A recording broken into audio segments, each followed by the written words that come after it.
What's going on, everybody? Welcome into Blazers Uprise live here on a Monday. Here on a Monday night. Today, we're going to talk about Jody, Phil, and Scoot, okay? Wall Street Journal report covering Jody Allen and her refusal to sell the team. We'll get into the details on that and get your guys' thoughts as well. And then we're going to talk about Scoot and how a lot of the Blazers fan base wants him. And it's going to be a fun conversation. We're going to talk more draft prospects like we normally do this time of year, and it should be a really fun episode. This edition of Blazers Uprise Live is brought to you by BetOnline. Use the promo code BELIEVE, B-L-E-A-V, for a 50% reward bonuses. You can get in on the finals action. The finals are tied 1-1, so we'll see how long this series goes, but it's looking like a good series so far. And once the series is over, I'm going to have to retire the bottom ticker because we'll have a new version next year. So we just got the one game down there. Tips off at 5:30 p.m. on Wednesday. Looking forward to game 3 in Miami. Eric, how's it going, man? Oh, pretty good. Still recovering from our long basketball session yesterday. Yeah, I played 4 times in the past week, and my legs hate me for it. How's everyone in chat doing? Hope you're all well. Yeah, ridiculous. Ridiculous comment in chat. My legs are ridiculous too. Yeah, I'm already distracted by chat, Eric. That might be how this stream goes. Where I don't know. We'll see. Hopefully everybody else is having a good day too. Hopefully you guys are all having a good Monday. Let me know what you did today in the comments section. If you did anything cool. I'm looking forward to reading it. I dropped a video earlier today on Scoot and Dame. We'll talk a bit about what I talked about in the video. Same sort of conversation when we get to Scoot, but also we'll talk about how everybody wants him. But first, we got to talk about Jody Allen and Phil Knight. So, Eric, I am not subscribed to the Wall Street Journal. I know there's other websites that summarize the article. I don't know how much of it you read into, or if you're subscribed to the Wall Street Journal. But I'll let you lead this thing. We heard about Jody Allen and Phil Knight in the past. Phil Knight gave an offer that was honestly a lowball offer, a little bit more than $2 billion. Meanwhile, the Phoenix Suns are selling for almost twice as much at $4 billion.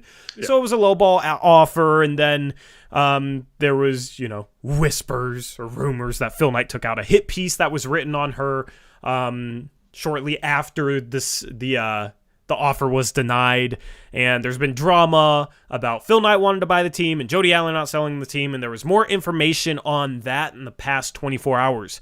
So we'll dive into that. What do you want to start off with in that regard? Because it seems like there's a lot of little legal stuff and a lot of interesting little tidbits in that regard, and it's just kind of gives me a headache just thinking about it. So I'm gonna put the onus on you. So part of the article talked about how ever since it came out, I think a year ago, if I'm not mistaken, whenever that was, when Phil's offer apparently was on the table,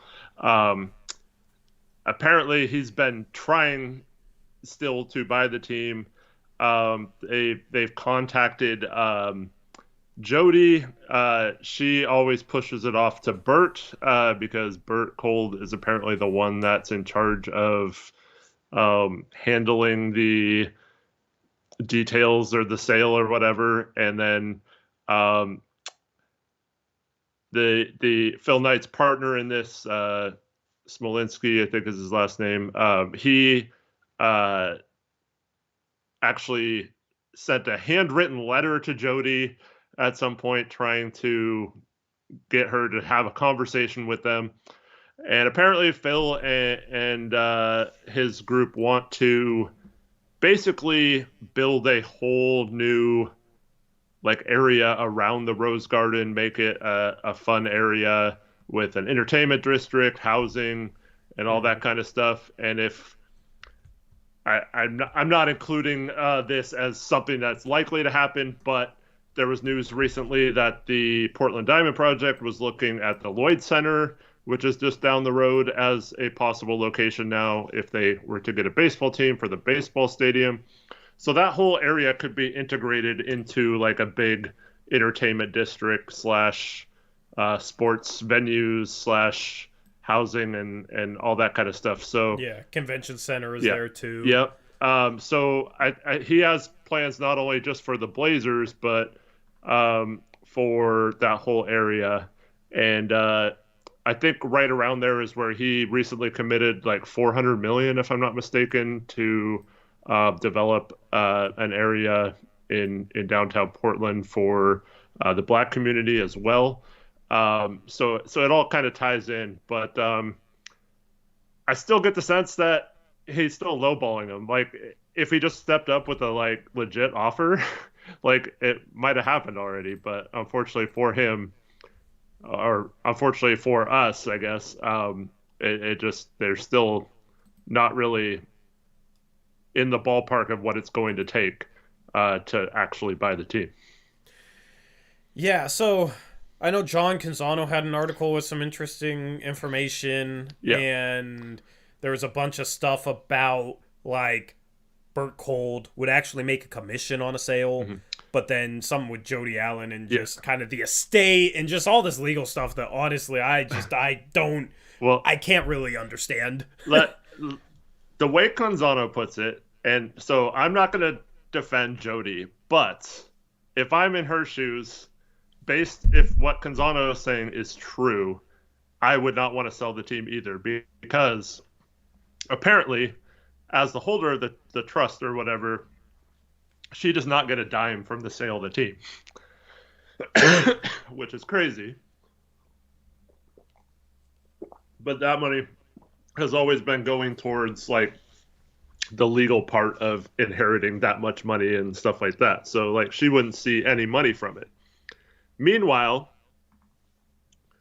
while she's running the Blazers, she gets Canzano estimated this as somewhere between 90 and 150 million a year as her take-home pay for running the Blazers alone. So if I'm her, why would you want to sell? Because you're getting a fat paycheck every year for this, and you're not making any money. If you sell, you're losing that money. So she doesn't get that money anymore if she sells the team. So she has no reason to sell it, even though the NBA and most of the fan base and pretty much everyone wants her to sell it. So where does the money come for payroll? Whose pockets, like, where does that money come from? That's the part that confuses me, is does it come from her pockets or does it come from... Well, I mean, the team makes money, so it's just like any business. The payroll comes from the revenue from the business. Yeah, I'm just wondering, so you're saying she gets... Is that amount that you said she's getting, is that just from revenue from the team, or is that coming from somewhere else? Because that's the part that confused me kind of reading the summary. Yeah, that's like the percentage of the revenue that she's guaranteed to have each year that goes to her as being like the CEO, basically, of the Blazers. Yeah, so basically it has put this... It's such a crappy situation for the fans, and I'm surprised that Paul Allen didn't foresee this. Yeah. Because, I mean, let's just be honest. How many of you guys, if you inherited a team where if you sold it, you didn't get anything, but you're able to make a ton of money off of it, and let's say it was like a different team, okay? A team that you weren't really like a diehard fan of, wouldn't you just sit there and keep collecting paychecks as well and not sell the team and not want to sell the team? Like, this isn't to defend her. It's just, it makes sense. It's not like she's sitting here like with the possibility of being able to make a ton of money, but, oh, no, I don't want to make that sort of money because, I still want to own the team and I'm not going to make the financial moves to allow this team to be better, but I'm still not going to sell. It's not like it's something contradictory like that. It's just a really bad situation where you have an owner who only benefits from keeping the team and didn't buy the team. It was just basically given the team and makes a decent amount of revenue off of it. It basically, I'm surprised she's at as many games as she is, because this sort of situation just seems like the perfect scenario to to end up with an owner that's not invested in the team emotionally or wants the team to win, that just uses it as a vehicle to make money and tries to hold on to it as long as possible so they can keep making money. And that's the worst type of owner to have outside of, scandals or owners that do bad stuff, right? We've had, Robert Sarver, Donald Sterling, etc. Like, that's obviously worst case scenarios to have a piece of crap like that. But regardless, it ends up in a situation where you have an uninvolved owner that's not willing to financially take the risks needed in order to make that team win, but also won't sell because they get nothing from it. And the biggest losers there are the fans and, somebody like Dame who wants to win and doesn't have an owner that's willing to go into the tax for it. But I understand that from her perspective more than what I thought the situation was before, where she could actually make money off of selling the team. It just should have never been a situation where she couldn't make money off selling the team, but makes money off keeping the team. Yeah. And to be fair, for all the people saying, well, she's defying Phil Knight's wishes, or not Phil Knight, Paul Allen's wishes. There are reports that Paul Allen and Phil Knight did not like each other. At least Paul Allen didn't like Phil Knight, and that he was approached by Knight at several points to buy the team from him, and he refused. And part of that might be that there might be something in there that he didn't want Jody to sell, or the trust to sell the team to Phil Knight. So there might be some bad blood there. I don't know what it's from or whatever, but that's also playing a factor maybe in this whole thing, is that not only does this trust, are trying to hang on to it so they get that money, but there is also I believe there was some sort of fallout between Phil and Paul while he was still alive. Yeah, so guys, we get screwed basically, so and so it did say in that Canzano article too that to not be fooled by her seemingly being into the team or whatever, that she is not willing to pay what it takes to win, and she's just collecting a paycheck. Yeah. And I mean, that's basically what it's been. I mean, that's basically, that shouldn't really surprise anyone, because that's been the MO, and we've talked about it a bit at times. But what you talked about a couple of weeks ago in regards to the organization, and maybe hoping to go young despite saying they want to win for financial purposes, basically everything that's come out about her makes me feel like Cronin wants to win, Eric, but Cronin knows who his employer is, and he's going to do what Jody Allen wants, and what Jody Allen wants is to not pay the luxury tax, and she just wants to make money.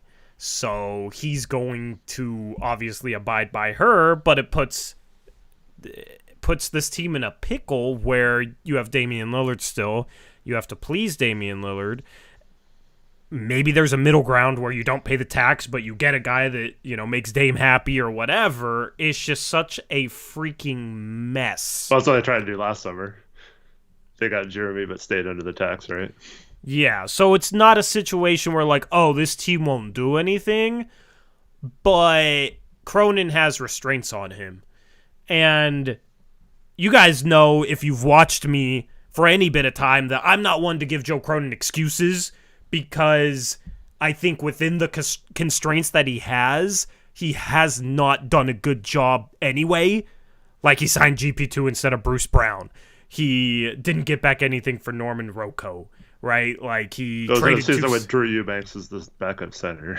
Yeah, like, so, but at the same time, he does have constraints that does make his job harder. Like, both can be true. It's not something that's, I'm forgetting the word. Like, it's both are true. Yeah, there's two reasons why I don't give Cronin a pass. One is he could still do a better job even with the constraints. But two, don't tell us you're financially committed and willing to do whatever it takes to win with Dame then. Like don't say that out loud, you know? Don't say that part, because if that's not true, you're just lying to the fan base. So I don't like that he's coming out and promising that they're going to deliver a winning franchise around Dame if that's not the case behind the scenes, or if he's just blowing smoke up people's butt. Yeah. But I think what he is a people pleaser. He's going to try and say what'll make Jody look good. Well, I mean, He'll that's try and hired. say, yes. But the problem is people buy it on the surface. And the problem is those who are close to Joe Cronin and get information because they talk to Joe Cronin, they will never bring up the possibility that something he says might be lip service, because that'll burn that bridge of information. That's why, in regards to the ownership situation and the GM, that's why I think me and you actually not being credentialed and not being, because we've been asked about that recently, like, how do you guys get credentials? We want you to get credentials next season. That's where us being a little bit disconnected and not credentialed plays in our benefit, actually, because we're able to say whatever we want and we're not worried about the repercussions of it, right? And if we were credentialed and we're getting information because we talked directly to Joe Cronin, like, then it would create a situation where, okay, do we risk the positives of the credentials and the information we get just to say how things are truly going and just to say how things truly are within the organization? And that becomes a conflict of interest. So that's where I actually like just being fans with a platform. That's where I like not having credentials. So, because we're just going to try and say it like it is or how we see it, and we're not always right, but you can believe us that we will try and say everything with honesty, because we don't have to placate to anyone. Yeah, and I mean, go back and read it right after the trade deadline. I wrote an article on BlazersUprise.com. I'm sure most of you don't even know we have a website, but talking about how the Blazers purposely did not take back any salary in trades and stuff like that, and that people would be, they said this the last two summers, right? Oh, we're setting it up to be out of the tax this year because next year we're going to be deep in the tax, right? And all last year we were like, oh, we're going to have to re-sign Grant and we're going to go all in for Dame. There's no way we're not paying the tax this summer coming up, right? The 2023 offseason, that's it. We're going deep in the tax. We're avoiding the repeater tax and all this stuff, right?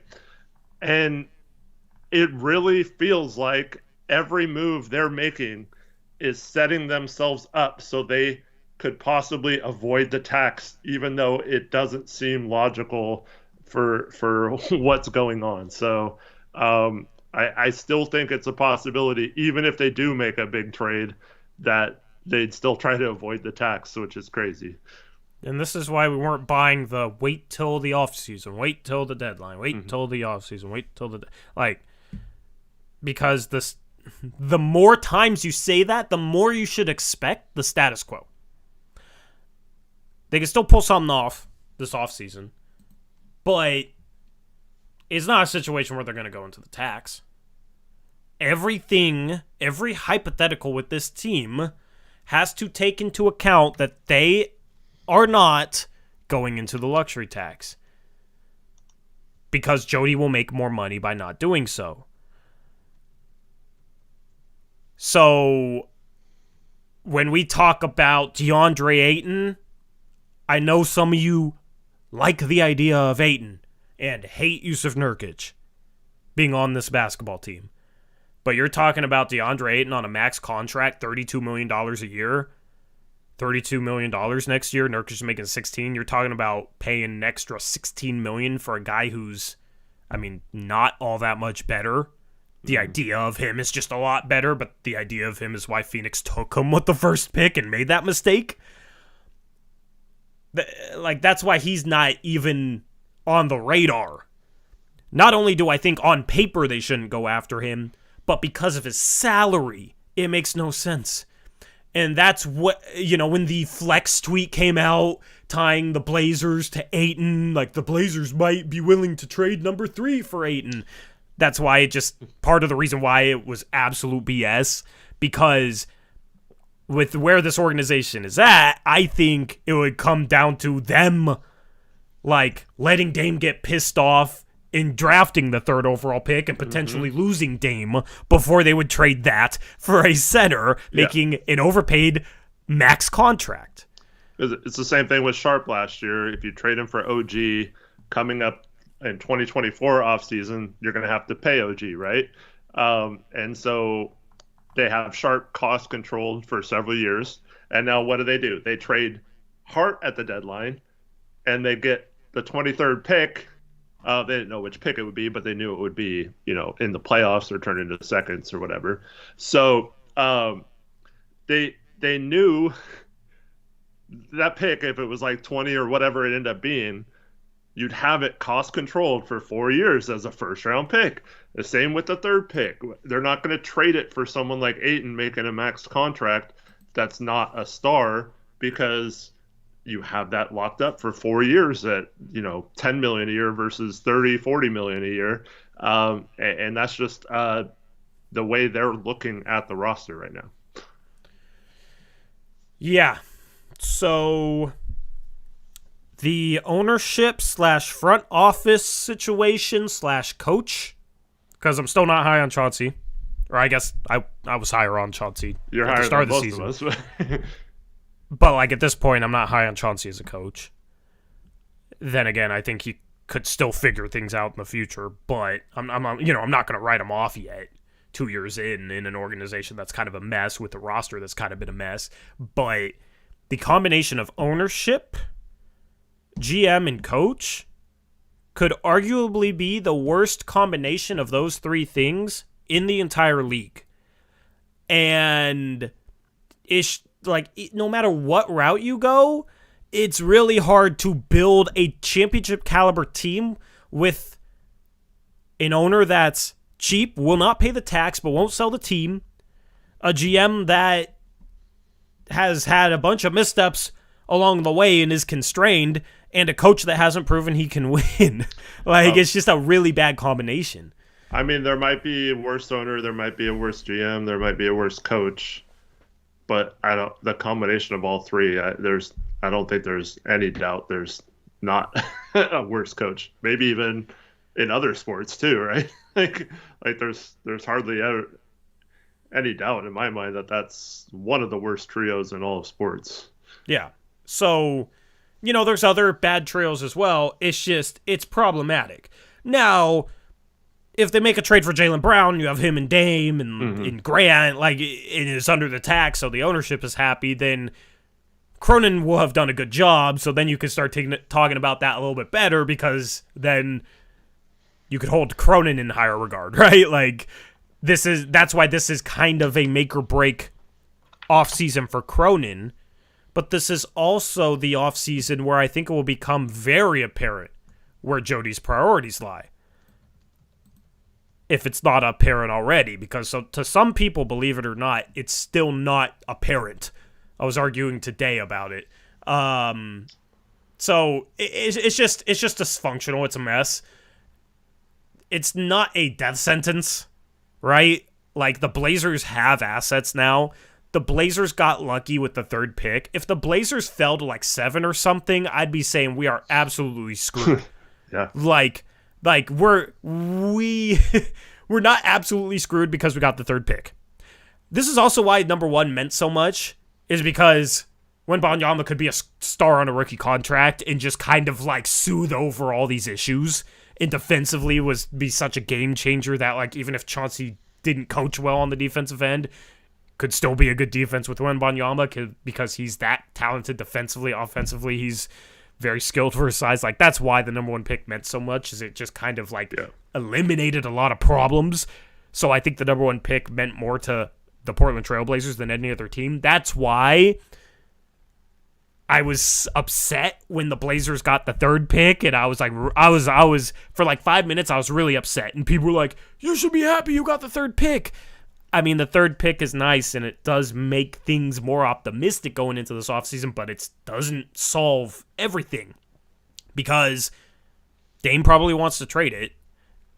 If it was the number one pick, Dame would want to play with Victor Wembanyama. So that's why I was upset. I understand being happy that we moved up in general. Trust me, I still am. I'd much rather be at 3 than 7, especially with all the mess in regards to this organization. But number one pick would have solved everything. That's why I was so sad when we didn't get it. Yeah. Steven says, if this team ducks the tax again this year, I'm picketing outside Jody's house. Yeah. I mean, it's a possibility. I find it hard to believe if they do trade for Brown that they won't go for it, but I mean, that could be the case. Yeah, so Brady Sieg, $2 donut says, Eric, still confident in your Jalen prediction? I mean, if we make a big trade, if we decide to trade the third pick, I'm still confident that they'll pursue Brown.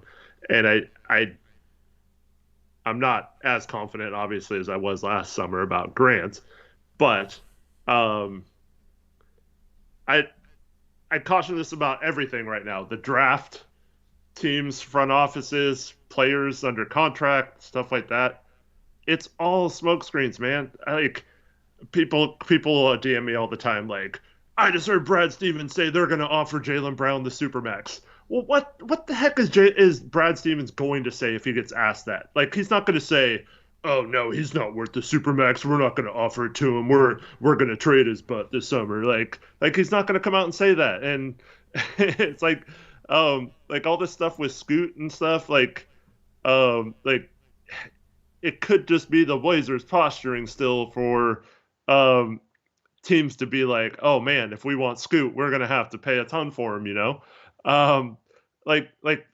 Don't believe like barely anything you hear right now as like factual information. Like, teams are going to say things to please their fan bases, to not give any sort of leverage to other teams in trades. This is what we talked about with when Dame made the comments, right? It's like, it sucks kind of because he put this team in a situation where other teams know we have to trade the pick to please Dame or whatever, or he's going to be mad. So teams will use that as leverage. And then one of the excuses for Cronin the last couple of deadlines has been, oh, he had to get under the tax, so he had to make bad trades, right? Well, no, he didn't have to make those trades, but people gave him that excuse because the team was like, oh, we had to avoid the tax, so we had to get rid of this guy. We couldn't afford his contract. No, you just didn't want to afford the contract. It's not that you had to get rid of the contract. And smart teams, and Boston has been pretty smart organization in terms of the way they run their front office and stuff like that. Like, smart teams are not going to come out and give other teams leverage on their players, especially if they're trading a second-team All-NBA guy. So don't read too much into that. But, yeah, I mean, if we make a big trade, I still think Brown is the most likely target. But I just – it's hard for me to still be as confident in that when everything I've been hearing since I heard that they were going to get Brown if the Celtics lost is that they're now okay with pissing off Dame and going the young route. So it's just, I don't know. If there's ever anything to make Damian Lillard leave, it would be this type of dysfunction in terms of the ownership situation. You know what I mean? I can't really fault him. He's been loyal to this organization, but at some point, this organization is so dysfunctional that they don't even have the capacity to stay loyal to him because it's all about the bottom line and it's all about, going a direction that keeps the roster cheap and you got to pay to win. You look at almost any team in contention, they're paying the tax. The only way this team can contend with this ownership group is by finding diamonds in the rough and creating a culture like the Miami Heat have done, right? Because you got Max Drew stepping up, you got Duncan Robinson stepping up, you got Gabe Vincent stepping up. Those are all undrafted guys. So it's not to say Cronin can't build this team in the next couple of years with Damian Lillard on it, but he's going to have to be good at his job to do so. And he has not proven whatsoever that he is good at his job. So basically, you just got two things that are going to clash to a head here, it seems like. And it could be Dame wanting out. It could be ownership, in the front office deciding to make a trade for Jaylen Brown, but making sure they stay under the tax. And then that's kind of like both are okay, right? Or it could be Dame is like, all right, fine, we can draft with number 3. But then, okay, well, how are you trying to win this year then? Because I assume Dame would want some sort of an improvement. So it's just a really messy situation. That's why Portland is the most fascinating team in the league this offseason, which is kind of cool for us because we get to talk about it and there's no shortage of content, right? But it's very stressful to be a Blazer fan right now for sure. And I just the biggest thing, it would feel like a Jaylen Brown trade or like a big. Some people don't want that, right? But it would feel like a big trade, a good trade. I would be ecstatic in this scenario if we just woke up tomorrow and she was selling it to Phil Knight. You know what I mean? Like that's Jody Allen is and the ownership situation is the dark cloud and the problem that looms over this team. And it's just very discouraging to hear that she won't make a dime off the sale. Because I don't care about her pocketbooks, but I care about her selling the team. And if she ain't making a dime, I mean, is there any hope that she's going to sell the team anytime soon? Not really. Not after reading that stuff today. Maybe if she's forced to somehow, but I just don't know how she would legally be forced to. I can't find that comment anymore, but sorry, whoever, for not crediting me to this, but someone asked, is that why we valued like second round picks at the deadline? And it's exactly what happened. Is they tried to push those as some great trade asset, right? But Cronin, I refuse to believe he's so dumb he didn't realize how not having any contracts to trade this summer outside of his starters would be a hindrance to making a big move or to improving the team without gutting it, Mm-hmm. So yeah, thanks, Tyler. I forgot who it was.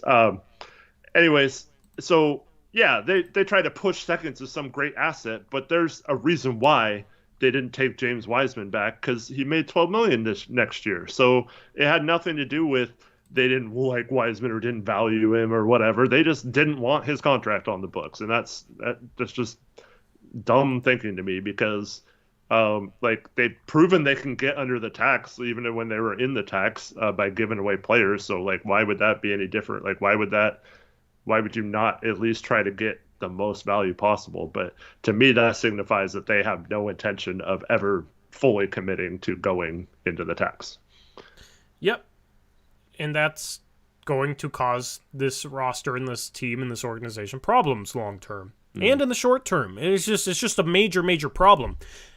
And it's super frustrating, Eric, to hear media members say stuff like the whining about the ownership is ridiculous.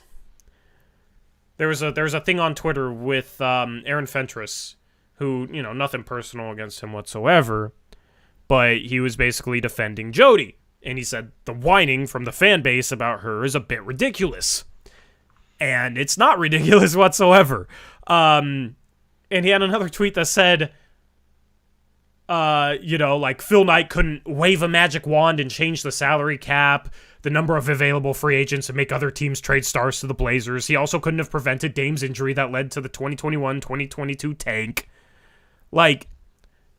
Media, I feel like media is going to defend Cronin and Jody Allen.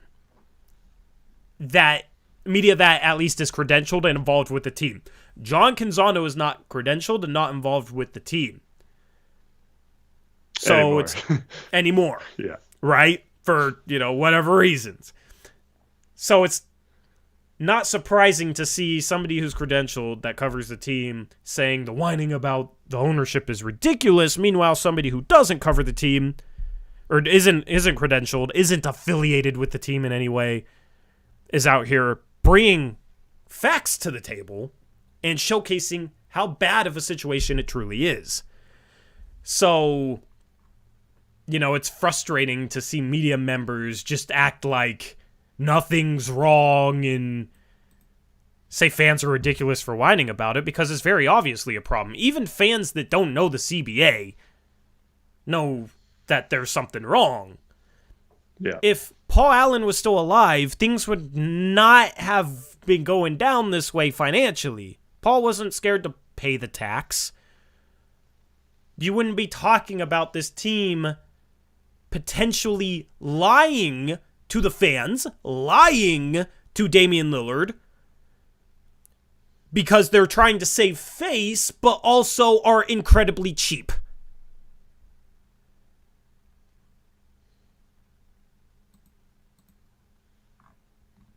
Yep. So, it's going to be interesting. We'll see. I mean, 93% of people, I did a poll, out of 109 votes, I'm curious who the 7% is, but 93% of people want Jody Allen to sell the team to Phil Knight. There was a couple people in chat. I think it was mostly people who... I mean, there is some truth to this, that Phil Knight has some shady political stuff these last few years, especially. So it's possible that they just don't want Phil Knight to be the person that buys it. Yeah, good luck finding a billionaire that doesn't have something shady with them. Do they exist? It's very hard to find a billionaire that doesn't have something shady about them. And the thing is a lot of billionaires will want their taxes to be as low as possible. Mm-hmm. So that's my thoughts on that. The other thing about Jody that was in that Canzano article was that I guess she, for years, gave Paul crap about how he just wasted his money on a hobby, and she didn't understand why he was like throwing away millions and millions of dollars trying to win with a sports team instead of running it like a business. So, yeah. Mind Over Matter says, how do you guys feel about potentially selling the team to Phil, who is 75, I believe, so possibly being in this position again? I think he's 85, right? I think he's older than that. Yeah. But anyways, or turning 85 this year, I think. But that's why this is a two-man group. So the whole thing is, there's a guy who's 43. Is his name Alan? I'm sorry, I'm blanking on his name. I'll have to look it up. But yeah, so this other guy, Smolinski, I think is his last name, Alan Smolinski or something like that. He's the one they're grooming him to take over when Phil Knight can no longer do it or passes away. So they already have that plan in place with the new person, and he's as Colt says in chat, part owner of the Dodgers, so he's got some experience with owning a franchise. So they would set it up to be where they already have a plan in place for when Phil passes away. So it's not Phil wants this. The whole point of the article today was that Phil wants one last big legacy play for him, and that's to keep this team in Portland forever and be the one who buys the team and saves the city and stuff. And so that's his whole thing, and they have a plan in place for when that time comes. Is there anything they could hypothetically do in order to actually buy the team? Well, I saw someone asking Canzano about this under his tweet of the article. Could they somehow like pay her off? Like if that's all she wants is money, could they just like somehow give her $500 million or something just to make her go away. Yeah. Like, I don't know if that's like legally possible or whatever, but you would think there would have to be some sort of way she could benefit from that. But yeah, there wasn't any kind of answers to that, so I'm not really sure. Yep. So I don't know. Hopefully they can figure something out if Phil Knight and Alan Smolinski are serious about buying the team. Hopefully they have some sort of plan, because their first offer was just a lowball offer. It wasn't really a serious offer. Yeah. It sounds like. So I'm hoping that, if they're buying land and have visions and a whole plan in place, it sounds like they're serious about trying to get the team, but it sounds like they're going to really have to try. And it's not going to be easy. And I mean, I do have to say that Jody is investing in remodeling the Moda Center this summer.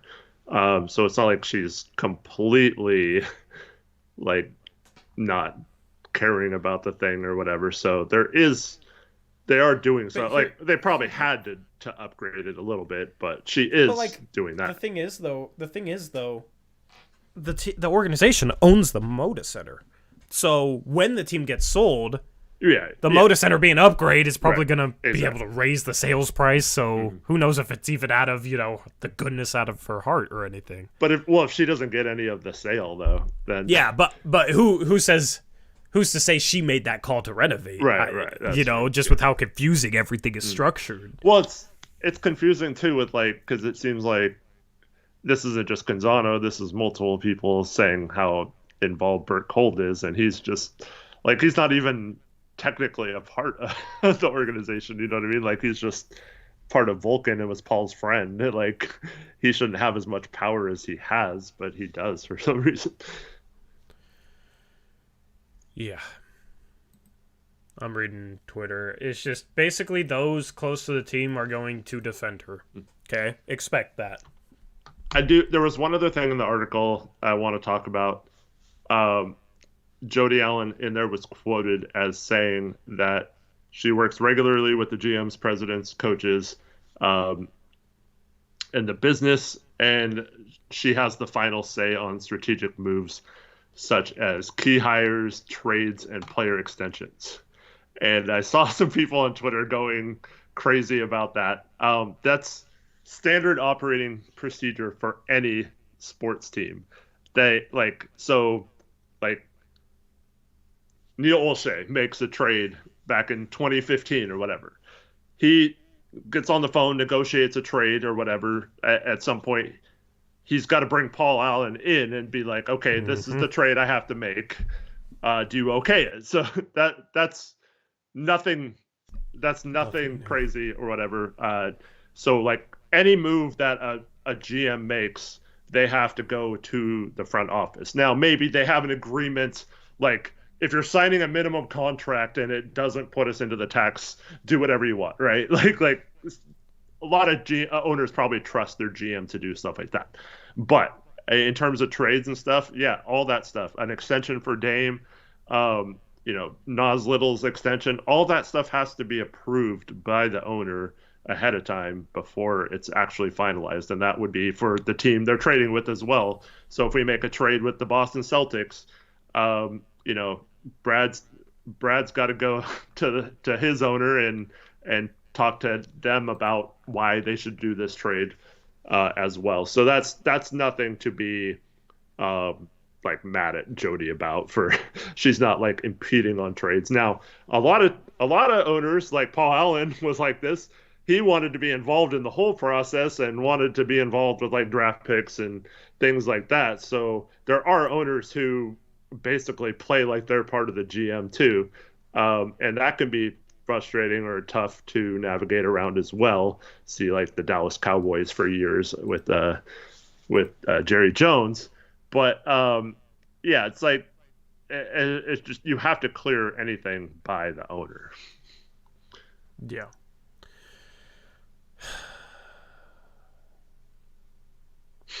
Chris has a interesting point. And see, this is where stuff gets complicated, and I'm not sure. He says, doesn't she get money annually based off the valuation of the trust? So if she raises the value of Moda, then her pay increases? Yeah, maybe.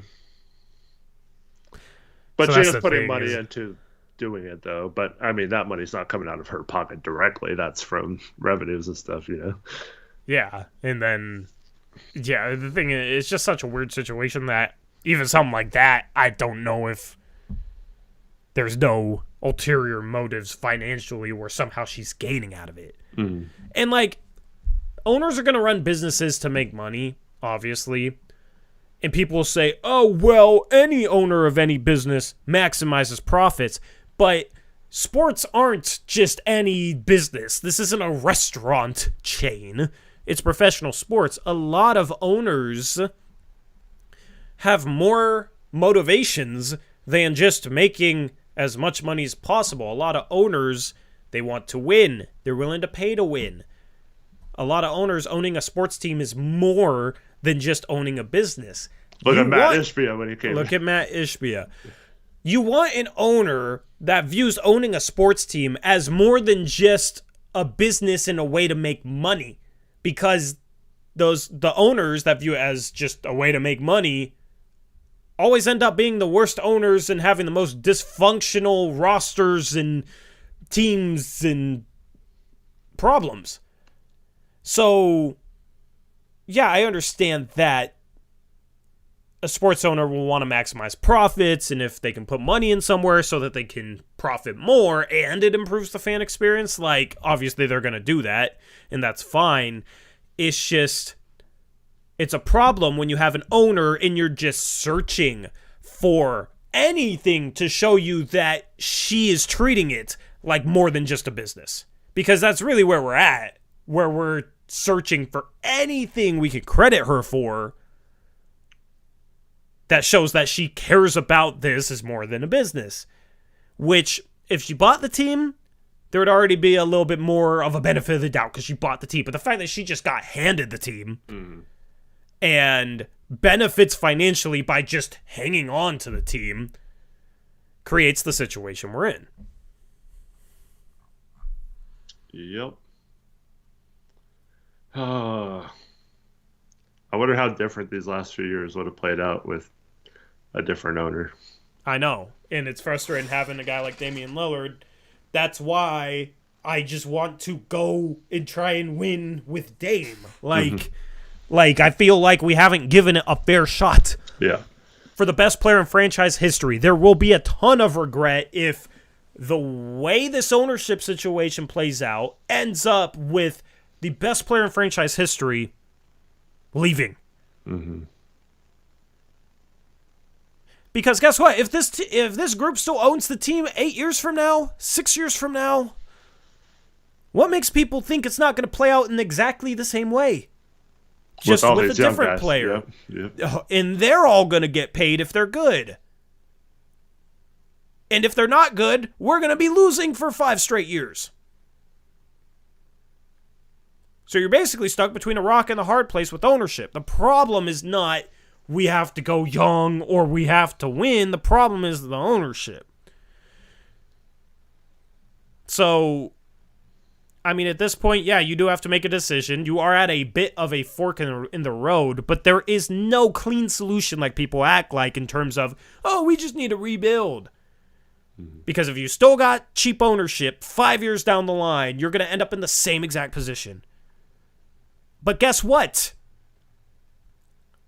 If one of the young players ends up being close to as good as Dame, or maybe as good as Dame is right now, but he saw you trade Dame because of the cheapness of the franchise, that player may not and probably will not be as willing as Damian Lillard has been to put up with cheapness and BS from the front office and ownership. So what happens? They ask out or they leave, and then you have to restart another rebuild. That's why dysfunctional franchises end up in a bit of a perpetual loop where they get nowhere. That is what I'm afraid of. We couldn't even keep LaMarcus Aldridge. If Scoop becomes like a star, like you think we're keeping him?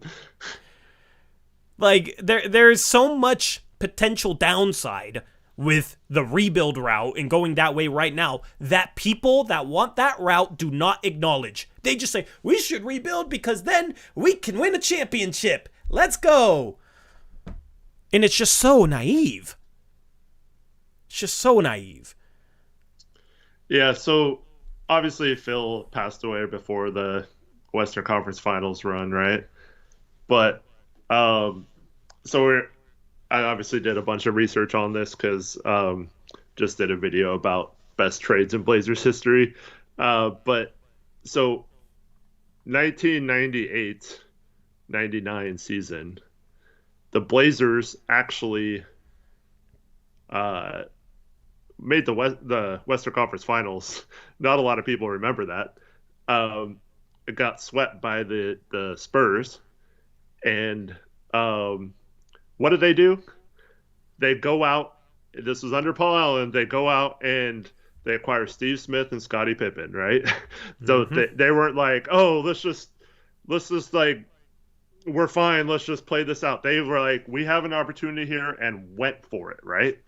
The Blazers go to the Western Conference Finals, get swept, and they trade for like Hassan Whiteside and Kent Bazemore, right? Like they weren't going for it. They were just reshuffling some crappy bench pieces, right? And then, so like they didn't give it a full shot. They that team was just like, it's kind of sad that like Seth Curry, Rodney Hood, Mo Harkless, Al-Farouq Aminu, Zach Collins, and Enes Kanter was like the best we've done around Dame, and look what he did with them, right? That's like the best we gave him outside of his first couple of years. And that's like, he got to the conference finals. Like CJ had a big part in game 7 and all that, but like that's what they did. And instead of being like, Jody could have been like, you know what, if we just get Dame another big player around this, like, I wonder, like, could we do this again? Could we win a championship? And no, instead we're like, no, let's just cut the tax every year and avoid the tax and beat cheap asses and not give him a legit chance. And that's what's happened every freaking year since we made the conference finals. And it's just sad that the owner in charge cared more about the financial part of not paying the tax than possibly giving Dame a winning team in his prime. And now it's, he's going to be 33 this summer. And now, like, I get people who say, like, you can't build a championship team around him, but I still feel like he deserves that chance just once to have a better team than that 2019 team and see what happens. If it doesn't work out, fine, I can live with that. But he deserves that chance, in my opinion. Yeah, and I think a lot of fans deserve that chance to not live with the regret of like, oh, this ownership situation completely ruined the final part of the prime of the best Blazer ever. Because we're going to sit here, that's just going to be another what if. What if we drafted Jordan instead of Bowie? What if Bill Walton never got hurt? What if we drafted Durant instead of Oden? What if Brandon Roy never got hurt? What if Greg Oden never got hurt? And it'll be, what if we went for it with Dame just once and just tried? It'll be added on to just the list of regrets that plague the history of this franchise. And I don't want that, bro, because 15 years from now, that'll be a what if. And who knows by then how many more what ifs are on the board at that point. But I don't want that. You're telling me we could try and go for it and hit the rebuild button in 2 years anyway? Let's do that. Let's do that. Like, it's very, like, as a fan, I think that's clear cut and simple. You've had a dude who's been the epitome of what you want in a franchise player that's been loyal to this franchise, put up with all this crap. And the fact that some fans are just so willing to turn their backs on him, honestly, is kind of disgusting to me. I understand the logic on the paper, but it's more than just how it looks on paper. It always is more than how it looks on paper. So that's why I want to go for it. That's a big reason why I want to go for it. And then there's also the part where a lot of people that want to rebuild and go the youth route overestimate that. If you sit here saying we're in a perfect position to go young and rebuild so we can contend. That statement is too optimistic because you're assuming that would result in contention, where a lot of times it does not. Actually, maybe more than half the time it does not. And I had a whole Twitter thread. It's pinned on my Twitter profile where I went through rebuilds in the past 10 years or so that had a top 5 pick and ended up nowhere. The most famous of which was the process, and the Sixers haven't gotten out of the second round, have no assets left, and James Harden could leave for nothing. Okay? There is so much downside with that goes under, like, it just doesn't go noticed because people always remember, oh, well, look at the Warriors. They drafted Steph and Clay and Draymond and had a dynasty. Guess what? That's the outlier, actually. That's the outlier. And guess what? We still have top picks to potentially draft those guys. Hopefully Sharp's a future Hall of Famer. Even if we keep the pick and hopefully keep Dame, we could still get lucky, right? But go ahead. I just don't get this idea that, because it's almost unanimous with people who want to draft Scoot and trade Dame, right? It's, oh, we have this awesome 10-year window where we're going to win a championship. You're guaranteed a championship going this way. But if you trade for Jaylen Brown, we're screwed and we have no future and we'll never win. We're stuck in mediocrity. We'll still be a play-in team and nothing can ever happen that route. Like there's all kinds of middle ground, or a complete opposite could happen on either side of that coin. So yeah, it's just weird that people just assume going the young route is guaranteed to be some sort of better way to contention than building around Damian Lillard. Yeah. Yep. And people say, oh, well, there's a better chance you contend or whatever. Bro, there is a greater chance that whoever we draft with 3... Stream died? Stream should be fine. The stream's back. Yeah, so I fixed my Ethernet cord. My Ethernet cord was bugging out, so I got a new one. Okay. Jody, shut it down. There's a greater than 50% chance that whoever we draft with 3, Shaedon Sharpe and Anthony Simons, don't become as good as Damian Lillard is right now. But somehow trading for a top 20 player to pair with Dame is less likely to result in winning than going the rebuild route.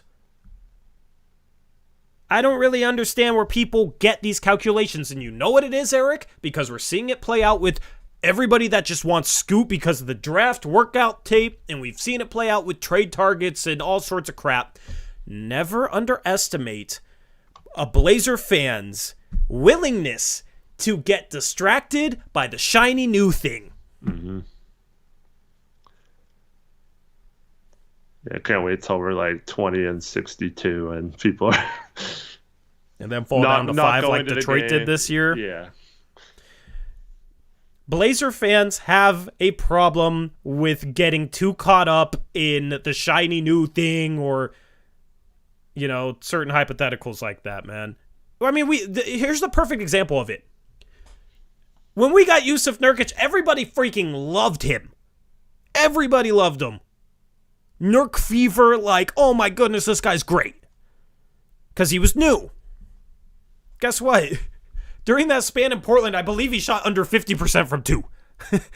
Like, he was a worse finisher than he is now. His finishing has been better than Nurk fever, yes, that's correct. Yes.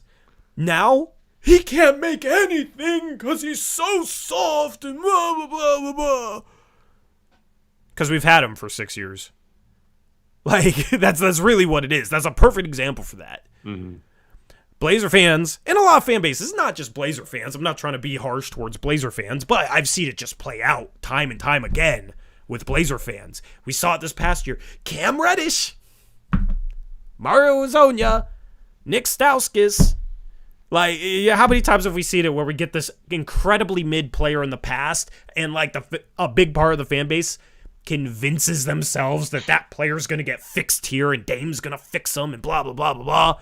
We always get distracted by the shiny new thing, and it's always going to be better than what we got. The grass is always greener, is the mindset that way too many people have. Man, it's probably going to be the kiss of death because I got to this point last year, right, with Sharp, and I stupidly said this, but I'm like, people are making me kind of out on Scoot. Like, I don't think he makes sense for the Blazers. Out on him, like I don't know, like I'm just like I mean, this probably means, but like, we're gonna draft him now, so yeah, so those who want Scoot, don't take this the wrong way, because now we're for sure getting Scoot. Like, okay, so there is a small percentage of people who we can segue this into the Scoot talk, who want to draft Scoot but keep Dame, right? And like, that to me doesn't make a ton of sense, because like, you have, I mean, you could trade Ant still, I guess, but you have, people want Ant gone to start Sharp, right? So you're already saying that Scoot's a bench player, right? So it doesn't make any sense, and you can't play the two, and Dame's not really a two. So, like, I know Dame can play off ball, but like, he's not a shooting guard. Like, so I mean, I'm not gonna go all the way and say that Scoot can't play the two, because he supposedly has 6'9" wingspan, 6'2", maybe 6'3", and as strong as he is, like, maybe he can, Marcus Smart can play the two, and he's 6'3", right? Like, I think some people envision that he can play the two. Yeah, but okay. Tori, I know we've had our arguments about Amen versus Miller. Yeah. But I think for this team, Amen makes more sense than Scoot. Like, I'm not saying that I would have Amen higher on my big board than Scoot, but I don't think Scoot is a good player for this team. Even if we trade Dame and Anthony and start over with Scoot and Sharp, I still don't think Scoot is the right pick for us. Like, we've tried to win with one of the best guards of all time, and it didn't work. Like, at what point are we going to realize that the problem is not because of the backcourt, it's because we need a front court, a good enough front court to win. And the whole time we've been talking about this Dame era, he has never had the forwards we've needed, or he has needed, to contend for a title. And Scoot is not a good defender either. I mean, he could potentially be. He's got all the tools to be a defender. So does Sharp. They could be good defenders, but they haven't shown anything really defensively to this point. So, like, let me say this. Let me just add this in. When Dame was drafted, a lot of people thought he was going to be a good defender in the league. Yeah, because he had size and length and wingspan, yeah, everything that Scoot does for the most part. Right. So, like, once again, this is gonna sound like I'm anti-Scoot. I am not. I still think he's the second best player in this draft, and Charlotte's stupid if they don't take him. But I just feel like we're then now saying, okay, Scoot's got to be as good as Dame. But, like, how are we still getting the front court? Like, what are we doing? Like we have never given Dame a legit front court to win with, and now we're gonna just turn everything and go right back to two guards with no plan on how to get that front court. And I understand if you trade Dame, maybe that's easier because you have a lot of assets and stuff like that. I don't understand why you wouldn't try to see if this could work with someone else first. And I mean, I'm not even convinced that Scoot's necessarily going to be, he's athletic, he can get to the rim, and stuff like that. And I know that's why a lot of you would like him, but shooting's an issue, defense is an issue. Like, I don't know if I want to base our whole future on a point guard who can't shoot and doesn't play defense. Like that to me seems really crazy that all these fans for a decade plus now have been screaming that we need to trade CJ, we need to trade Anthony for a forward who can defend and shoot threes, right? Mm-hmm. We're now saying, no, let's just not do that and draft the 6'2" point guard and do this whole thing over again without the wings that we need to win, that everyone knows in the NBA you have to have legit wings to win championships. Like, let's just screw that and just try this all again for another decade with guards. Like make it make sense. Like, I'm sorry. Like I said, I like Scoot, but like, can you please explain to me, someone, how that makes sense? And there's definitely people in here that are of that thinking. So I'd love to hear a response to that. I'd love to hear, you know who's the response I'd love to hear for that, Eric? I might have to send him this clip. I'd love to hear Stephen Vaughn's response for that, because he is just all aboard. The Scoot trade. Yeah, here's the thing. Directly to Steven. Like, that's his article today makes no sense, man. You make no sense, Steven. I was disappointed. The thing is, and this is a problem with a lot of people, it's just trade Dame for a haul of picks and assets. Okay, where's that coming from? And what assets are those? I've tried to explain it, and I've explained this to Steven on air, man. Like, there's not many teams with a bunch of assets that are trying to win right now that need a point guard. Like, so what team is it? And you'll say, oh, New York. I mean, they got Jalen Brunson, man. Like, he's not as good as Dame, but you can't play Dame and Brunson together, I don't think. So what are you going to do? Like, maybe they would, but I mean, then don't they just have the same problem that we've had for the longest time? Right.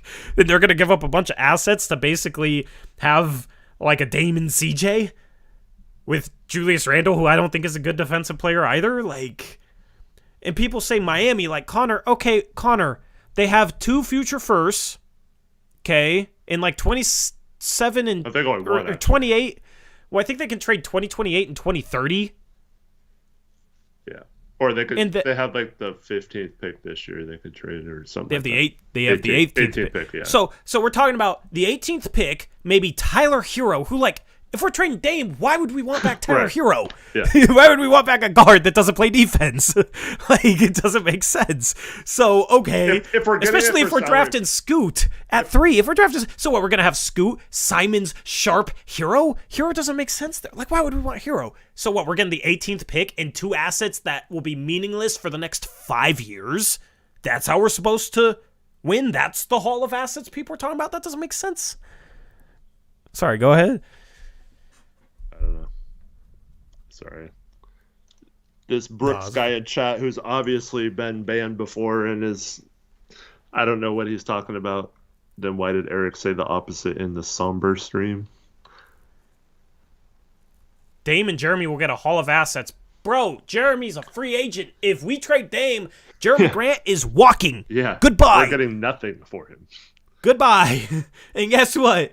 Oh, you have a team sign and trade for him. The only team that's going to sign and trade for him is if they don't have cap space and want him. But in such a scenario where Jeremy Grant is leaving no matter what, you're not going to be able to get back much because you have absolutely no leverage. Mm-hmm.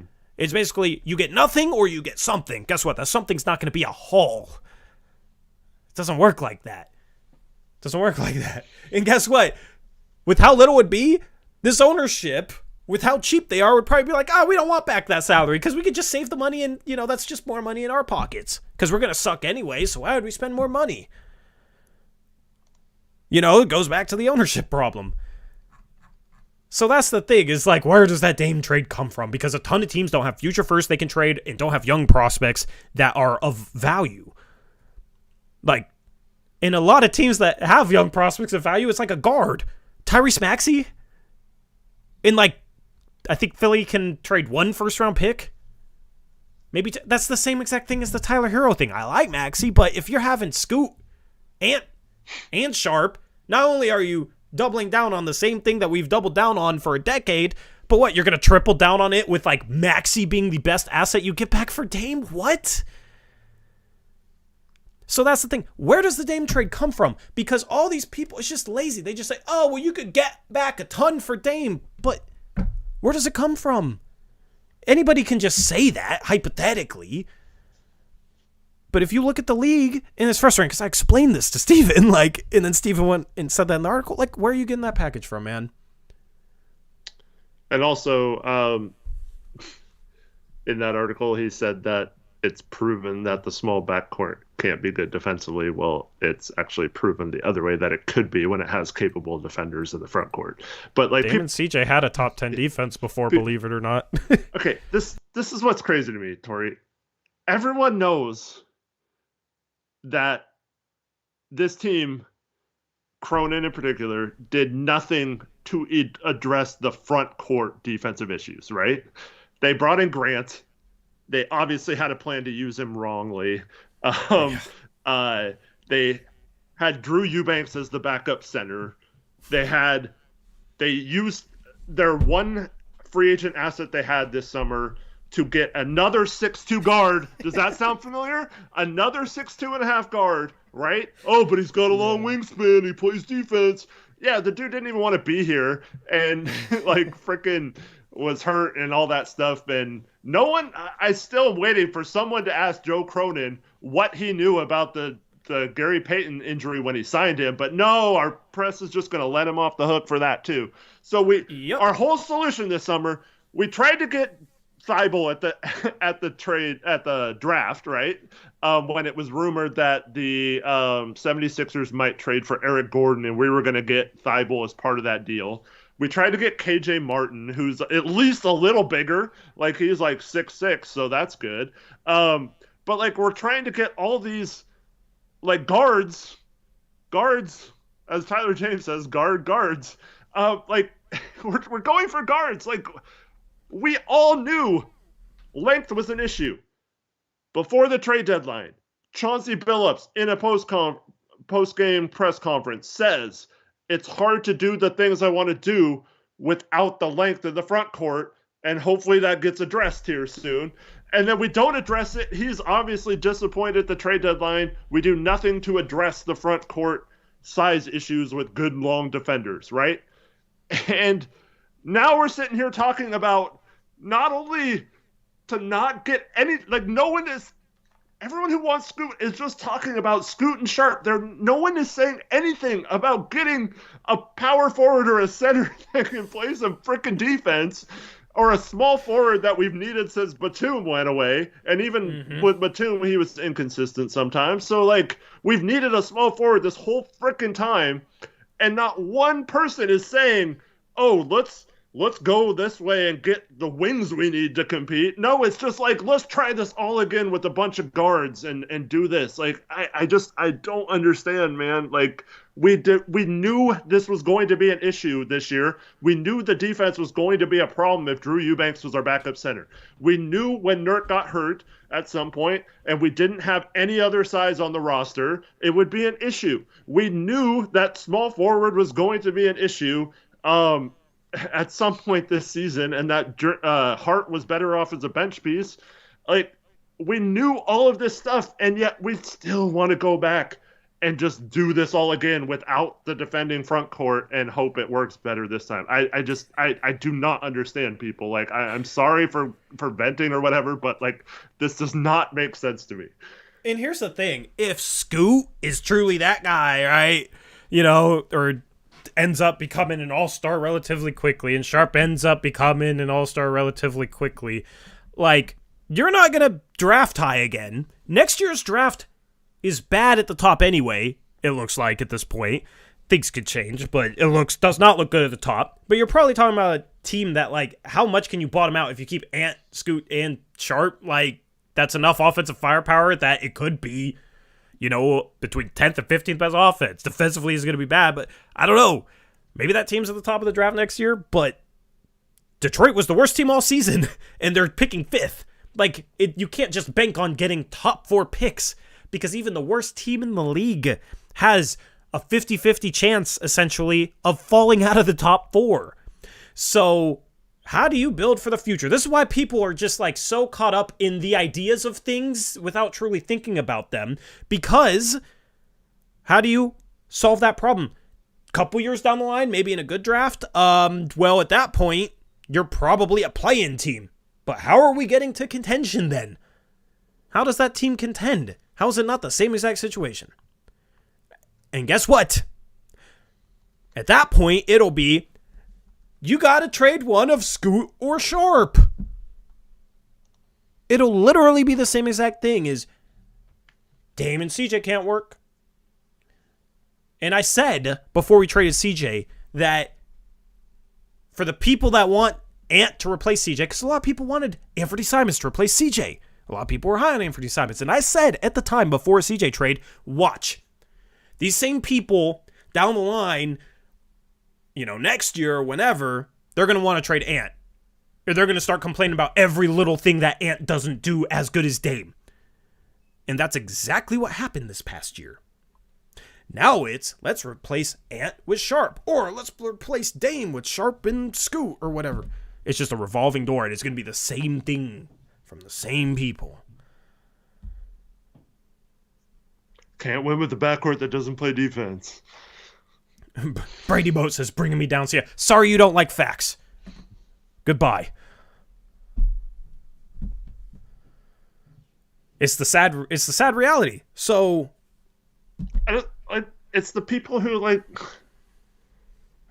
are coming in here, November of last year saying, "Oh, I 100% guarantee Simons is gone at the trade deadline. We have to trade him, right?" Now they want Scoot. It just doesn't make. Yeah, we've heard so many guarantees that Nurk is gone, Simons is gone. We've sat here and said, I would not be so sure of that. You know what? If we're being honest too, Scoot didn't even improve that much this year, from last year. His shot improved. I think that was kind of the most important thing. But other than that, he didn't have some jump or anything. He was pretty much the same player. Here's the thing, Wemby's an amazing prospect, okay? So this doesn't necessarily apply to him. Every other prospect has legitimate flaws that could hold them back from being a star. No prospect is a sure star outside of maybe Wemby because he's the best prospect since LeBron, arguably as good of a prospect as LeBron. Wemby's the outlier. At 3, you will not have a prospect that's guaranteed to be a star. But so many people act like whoever you drafted 3 is guaranteed to be a star. Is guaranteed to be the next Dame. Brandon Miller has some legitimate flaws. Brandon Miller really struggled against top 50 teams. There's really good traits of his. He should end up being a really good player. But he's not guaranteed to be a star. Amen Thompson's not guaranteed to be a star. His shot is obviously a big problem. Scoot isn't even guaranteed to be a star. There's been times where teams are drafting a guy in the top 2 or 3 and they're just certain they're going to be a star, and then they're not. There's also a possibility we get a star at 23 and get lucky that way. Yeah, so that's where the whole rebuild route, you gotta get top picks. Yes, it is easier to find a star at the top of the draft, but shoot, man, DeAndre Ayton went number 1. People thought he was going to be a star big man for sure. Look at him now. That's the thing. A lot of these guys, even if they have the ability to be a star, some of them, once they get into the NBA, are not mentally fit enough to be a star. And you really can't find that out until they're there. Just look at Ja. He's not mentally fit to be a star. Look at all the trouble he's getting into. Zion is not mentally fit to consistently be a star. Because he can't seem to, and I don't know how much blame to put on him, but he can't seem to keep his weight down, and it's leading to a bunch of injuries. Some guys aren't physically fit to be a star. Some guys just deal with injury after injury after injury, and they'll end up being stars because of it. There are so many things that can go wrong. That's why you shouldn't be 100% confident that whoever you're drafting at 3 is going to be a star. Josh Jackson was a guy a lot of people mind over matter. Josh Jackson. He was the 4th overall pick. He's not even in the league anymore. Right? Was he on a team at the end of last season? I don't remember. I think he was under contract with the Pistons still, but I don't know if he was actually on the team. Mm-hmm.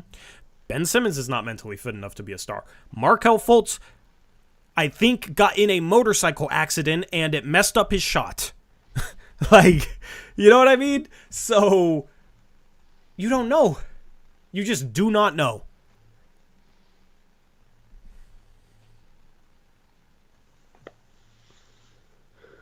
I did hear,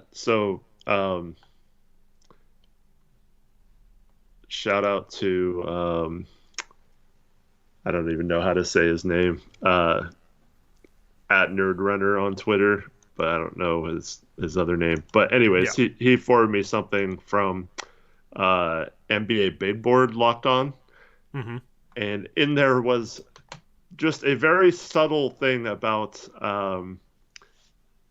Leonard Miller's floor. Like, worst case scenario would be 23. I just wondered if that was how they knew his floor would be 23, but he had a lot of other nuggets in there, but that's interesting. Yeah, I mean, it could just be like speculation based on how he'd make sense for Portland. Mm-hmm. I mean, I would love if he fell to 23, but I don't think it's going to happen. I'm down to talk a couple draft prospects. Cool. After I think the donos. Yeah, Coulibaly is, I guess, got a promise, but yeah. That could be higher than we think, man, because I'm hearing so much. That's one of the guys I need to watch film on. Lively supposedly has a promise. Lively's going lottery. Yeah, someone else had who was it that had a workout with the Hawks? Oh, it was Kissel Wallace had a workout with the Hawks tomorrow that he canceled after working out with the Wizards today. And they need a point guard. Yeah. So that just screams to me that he's going 8 to Washington because they need the point guard. He worked out with them, and then the Hawks he cancels the workout with the Hawks. Like, and I could see Coulibaly going 9 to the Jazz. Or are you thinking higher? But here's the thing, Eric. If he goes 9, who's falling out of the top 8 to 10? Because probably Hendricks, yeah. Well, here's the thing, though, is like if Derek Lively has a promise in the lottery, I think that's the one guy that makes sense. I mean, Hendricks would make sense for this team too, but like Derek Lively makes a ton of sense for the Mavericks at 10. Yeah. I don't think they would give a promise yet, though. So the other team that I think it would make sense for is OKC at 12. Lively and Chet together would be interesting, but who's at 11? Orlando. Okay. I mean, maybe they, but they got Wendell Carter Jr. and Bobo. Like, I don't see it being them. That's right. The Raptors just traded for Pirtle, so I mean, maybe New Orleans at 14, but like Lively, I think is for sure going into in the lottery. I could be wrong, but he's the only other legitimate big prospect outside of Wembanyama.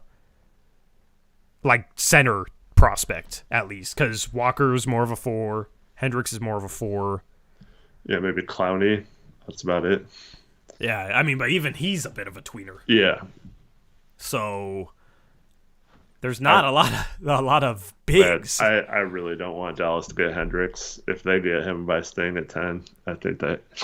Well, I think Lively works well too there. But well, I mean, here's the question: it's either going to be Anthony Black falling out of that range, or it's going to be one of Jarris Walker or Taylor Hendricks. Jarris Walker and Taylor Hendricks are kind of like joined together for me. Like they're both 4s. I just think teams are going to love his upside too much.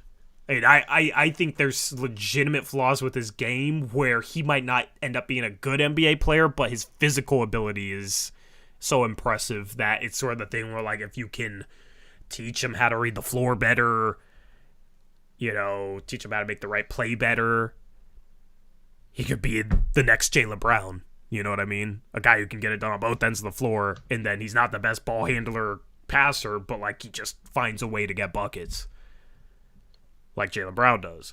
So I feel like, I mean, maybe it could be him, but it's going to be interesting because I think one of those top 8, the consensus top 8, has been the Thompson twins, Brandon Miller, Wembanyama, Scoot, right? That's, 5, and then Jarris Walker, Taylor Hendricks, Anthony Black. Right? That's the consensus top 8. But if Case Wallace goes 8, and then who knows what the Jazz do at 9, because they're in a position to swing. It could be Koulibaly.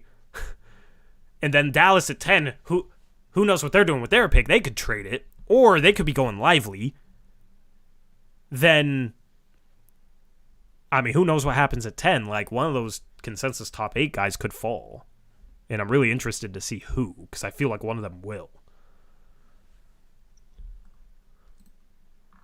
Yeah, sorry, I guess is the one who falls on a lot of mocks, according to Elizabeth Allen, which I've seen that as well. Bro, But if there's a way I to heard he had trade for promise 11, too. Now. if there's a way to trade up from 23 and get a SAR, Yeah. because I think I have a SAR top 5. Yeah. I love a SAR. I love both the Thompson twins. I have a men higher, but a SAR as well. I mean, if he falls into the late lottery, that's going to be a steal for someone.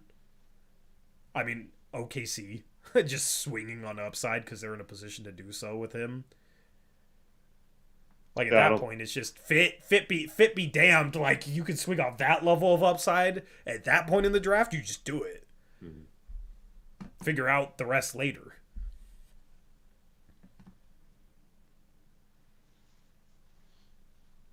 Tori, what do you think of boards that have a SAR over a men? They're just valuing shooting more. That's like why you'd have a SAR over a men. Is because a SAR has a better shot. All right, we got distracted. You want to read the donuts? Yeah, shout out Gordon. This was a while ago. Sorry, we've been spitting all stream, I think. I feel like there's been fire coming out of this all stream. Shout out Gordon, to Singapore dollar dono. Says, sup, fellas? Been a while. How you guys doing? Doing good, Gordon? Hey, Gordon. Hopefully you're still here, man. Appreciate you, bro. Good to see you. Gordon might be coming to the Pacific Northwest this summer. That'd be cool. Yeah. Awesome. Or not summer, maybe. I think he said like February, March time. Moving here? No, he's getting married and coming to the States, I think, for like a honeymoon type thing. Nice. Congrats. And so he wanted to try to come over to the Pacific Northwest and see a Blazers game. That's one of his dreams. Hopefully that game will be worth going to. Yeah. Shout out to Tyler59 with a $5 dono. Says, if we bring back Myers Leonard, all of our problems will be solved. Oh, definitely. I mean, that's really what we need. He says, all jokes aside, Father Dame needs to get this opportunity to win a ring. Appreciate you too. Thank you, Tyler. Appreciate you as well. Is that Ty from basketball last night? I'm not sure. Keeping track of Discord names that are different from YouTube names, that are different from people's real names, that are different from people's Twitter names. It's just so difficult. Oh, he says, yes, sir. All right. What's up, man? Yeah, appreciate you, bro. Yeah. I mean, people will view this as like a Debbie Downer stream or whatever. I mean, this is just what the truth is.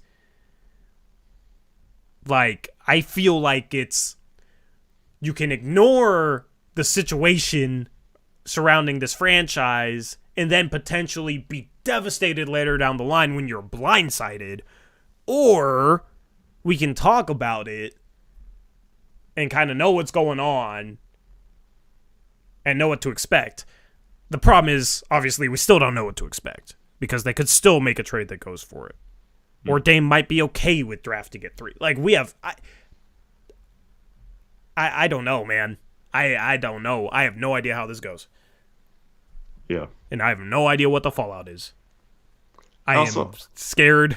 I have no clue. So it's going to be blindsiding either way because I don't know what to expect. But I feel like it's good to know the ownership situation and what we feel like is the truth around this team. I don't like reading too much into a solo workout either. Like he wasn't playing against anyone.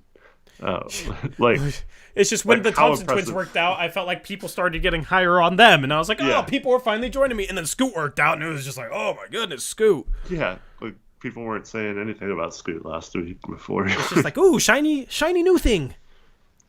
I'm wondering when Brandon Miller works out. I wonder if he's gonna. It's gonna be any the same hype. way. Yeah, It's gonna be the same way. I called that too. You did. I mean, yeah. I mean, you knew it too. Yeah. Yeah, it's the shiny new thing. We've talked about it. You put anyone in a Blazer uniform, even if it's a draft workout, and the gears get spinning. The optimism gets rolling, right? I want something worth being optimistic about. I don't want to get optimistic about Cam Reddish, whatever crap we bring in. Whoever we draft at 3 is worth getting optimistic about, but at the same time, you still gotta be realistic. Still gotta be realistic with these guys, dude. I mean, there's gotta be some growing pains. They're rookies. Like, you're probably not finding the next Luka at 3. You're probably not finding the next Dame at 3. Even if you find the next Dame at 3, that doesn't guarantee anything, because having Dame hasn't guaranteed anything. Yeah, and these last 2 years have been fun. I just want to win, man. I'm tired of losing. I want to have fun. I don't know. If we went the young route, even if we lost next year, I guess it would be fun, but... Yeah, I mean, it's still fun. Like, I wouldn't like hate it. And I'm still one of the people who usually values these picks over trades. Yeah. In any other situation, I would be screaming probably to keep the pick as well. If it's Scoot, I don't know how that helps us take that next step eventually. Nothing is guaranteed. And people think it's guaranteed we lose with Dame, which I think is ridiculous, because that's the other side of the coin is, we need to rebuild because we're just going to keep losing if we have Dame still. What? I can't believe people actually say that and think it makes sense. Mm-hmm. We have the best player in our franchise history. He's coming off maybe the greatest statistical season in franchise history. So if we keep him, we're destined to lose. And I know it's oh, well, the rest of the team sucks and just can't improve them enough. I mean, if the rest of the team sucks, why can't you improve them enough? When we hit the rebuild button before the trade deadline, we were better than the Lakers were. They just added role players and got to the conference finals. That's how close the gaps are. So if we have these very obvious flaws, who's to say we can't be good enough if we get a top 20 player? If we make the best trade acquisition during an offseason since Scottie Pippen, at least, arguably, maybe ever. Yeah. You talk about a dude who's a second-team All-NBA player in Jaylen Brown, but it's just like, oh, well, he played bad in the conference finals with a hurt hand, so he's a bum, and then he'll get paid, and he's not worth it, so that's just stupid. Seriously? Just the narratives and the arguments are so senseless at this point. Well, I mean, we've talked about needing a bench since, 2012, or before that, actually. The whole Dame era, we've needed a bench. Yeah, you didn't like Eric Maynor as our sixth man? Like, the best year we talked about, we had Seth Curry, Hood, Collins, and Cantor off the bench. Yeah, like, that was a decent bench. It wasn't, like, thought of as some overworldly bench or anything like that. But... this is the problem. The last few years has just warped people's mind on like what a good GM can do. A good GM can bring in solid pieces, recognizes a Caleb Martin who's a free agent and signs him for nothing, and then a few years later is starring in a finals run. Like those are the kind of moves you have to Brown find. Is starring in a finals run. We could have had chose JP2 over him. Yeah. So, like, a decent GM would be able to easily fill out a competent bench around a Jaylen Brown trade, especially if it's just the third pick and Anthony that goes out, in a small other contract, to where we still could possibly have future assets to mess around with, and we still have the trade exceptions. We still have free agency to go about. Like, there's plenty of options we can do to fill out that roster. For the people that sit there in the comment section every time we talk about Jaylen Brown and say, the Celtics won't trade Jaylen Brown. One, I've got two questions for you. One, why do you think you're so sure what will go down this offseason? Two, what do you think you're contributing to the conversation? Because I get tired of seeing those comments, bro. And at some point, the Blazers need to go out and get somebody. That's Dame's whole thing, right? Like, stop just saying, oh, we couldn't get him. He wasn't available. We couldn't get him. He wasn't available. Like I'm not saying do what Minnesota did last year, but at some point they were just like, you know what? We don't care what it costs. We're going to go get this player. And the Blazers haven't made that commitment yet. And I understand the ramifications of doing that. But, like, there is a point where we can go out and get one of these players. And I saw people saying we should trade for Siakam and stuff earlier. As far as what I've been told, there's two teams that have players we'd love to have. That's the Raptors and the Nets. The Nets would be our number one trade partner if they were willing, and that's for Mikal Bridges. But, I mean, this could just be all kind of maneuvering and that kind of stuff. But the Blazers could be pumping up Scoot right now and, you know, having all this stuff about how great the workout is and, you know, convincing Scoot not to work out for any other teams other than Charlotte, all that kind of stuff because they were losing leverage with the fact that everyone knew they had to trade the pick or whatever. And so this could just be the Blazers trying to convince a team that, oh man, we could miss out on this once in a lifetime opportunity right now. Yeah. But the Nets are in a position where they had Mikal come over. He played awesome for them. The city, the team, the front office all fell in love with Mikal. He's a great guy too. And this would be like us saying, or like let's just take like the Atlanta Hawks. Like, man, they won't trade Sharp for the third pick. They're so stupid. Like they're not even going to trade Sharp. They're just that dumb. Like, well, like some teams value their players and don't want to trade them. Like, so what I've heard is the Nets don't value the third pick more than Mikal Bridges, and that's unless somehow they are just lying, which is possible.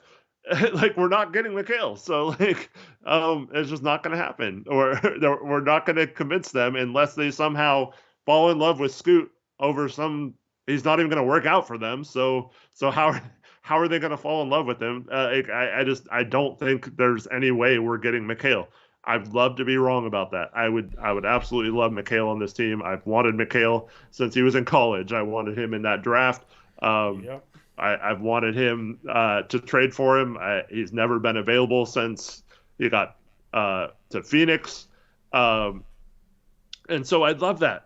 Even Claxton, they might move him, but it's going to take a haul to get Claxton out of there too, from what all is happening. And then Masai, yeah, he can joke about, oh, stay by your phones or TVs, like, or we're going to make big moves this summer, but he's not willing to trade those guys for anything less than a absolute fleecing, and that would be stupid to do that. So it's just like I don't understand how we're going to make a move with some of these other teams, even if we were going for it. Like, we're not paying the asking price, and I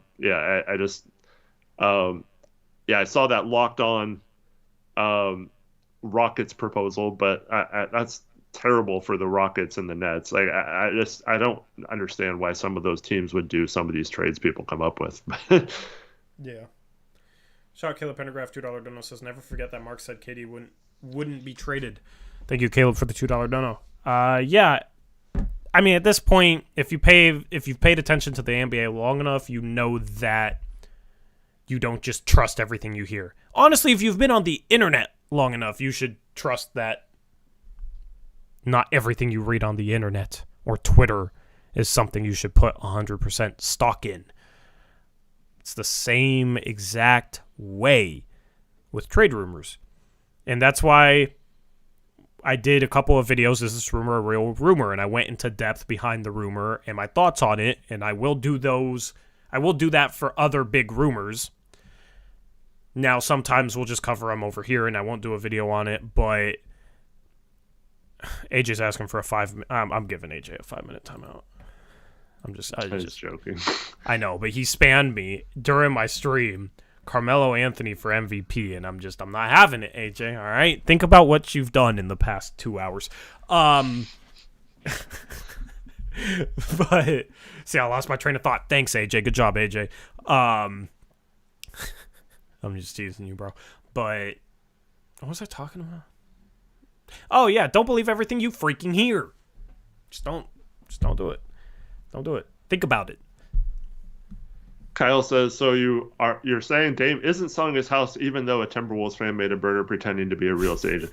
Actually, and people reported on it, listen, Eric. Dame here's the thing. Dame is selling his house, people. He is selling his house. He did put his house up for market, but it's because he's building a bigger house down the road. Like it's almost done. Like he's got this huge plot of land that he's building a mansion on. He's just moving down the road. Like it's not, he's not leaving town or whatever. He all of a sudden isn't going to go back on his words he just said a few months ago about being in Portland for the rest of his life and all that kind of stuff. No, he's just moving down the road, people. I don't even care that it's true because it's just comical how like reputable looking sources or pages or whatever will just take something from a freaking burner account and run with it. Mm-hmm. And then other people believe it. And then all of a sudden, like half of the league's fans believe that Dame's selling his house because he's getting traded. And then we get to deal with more of it.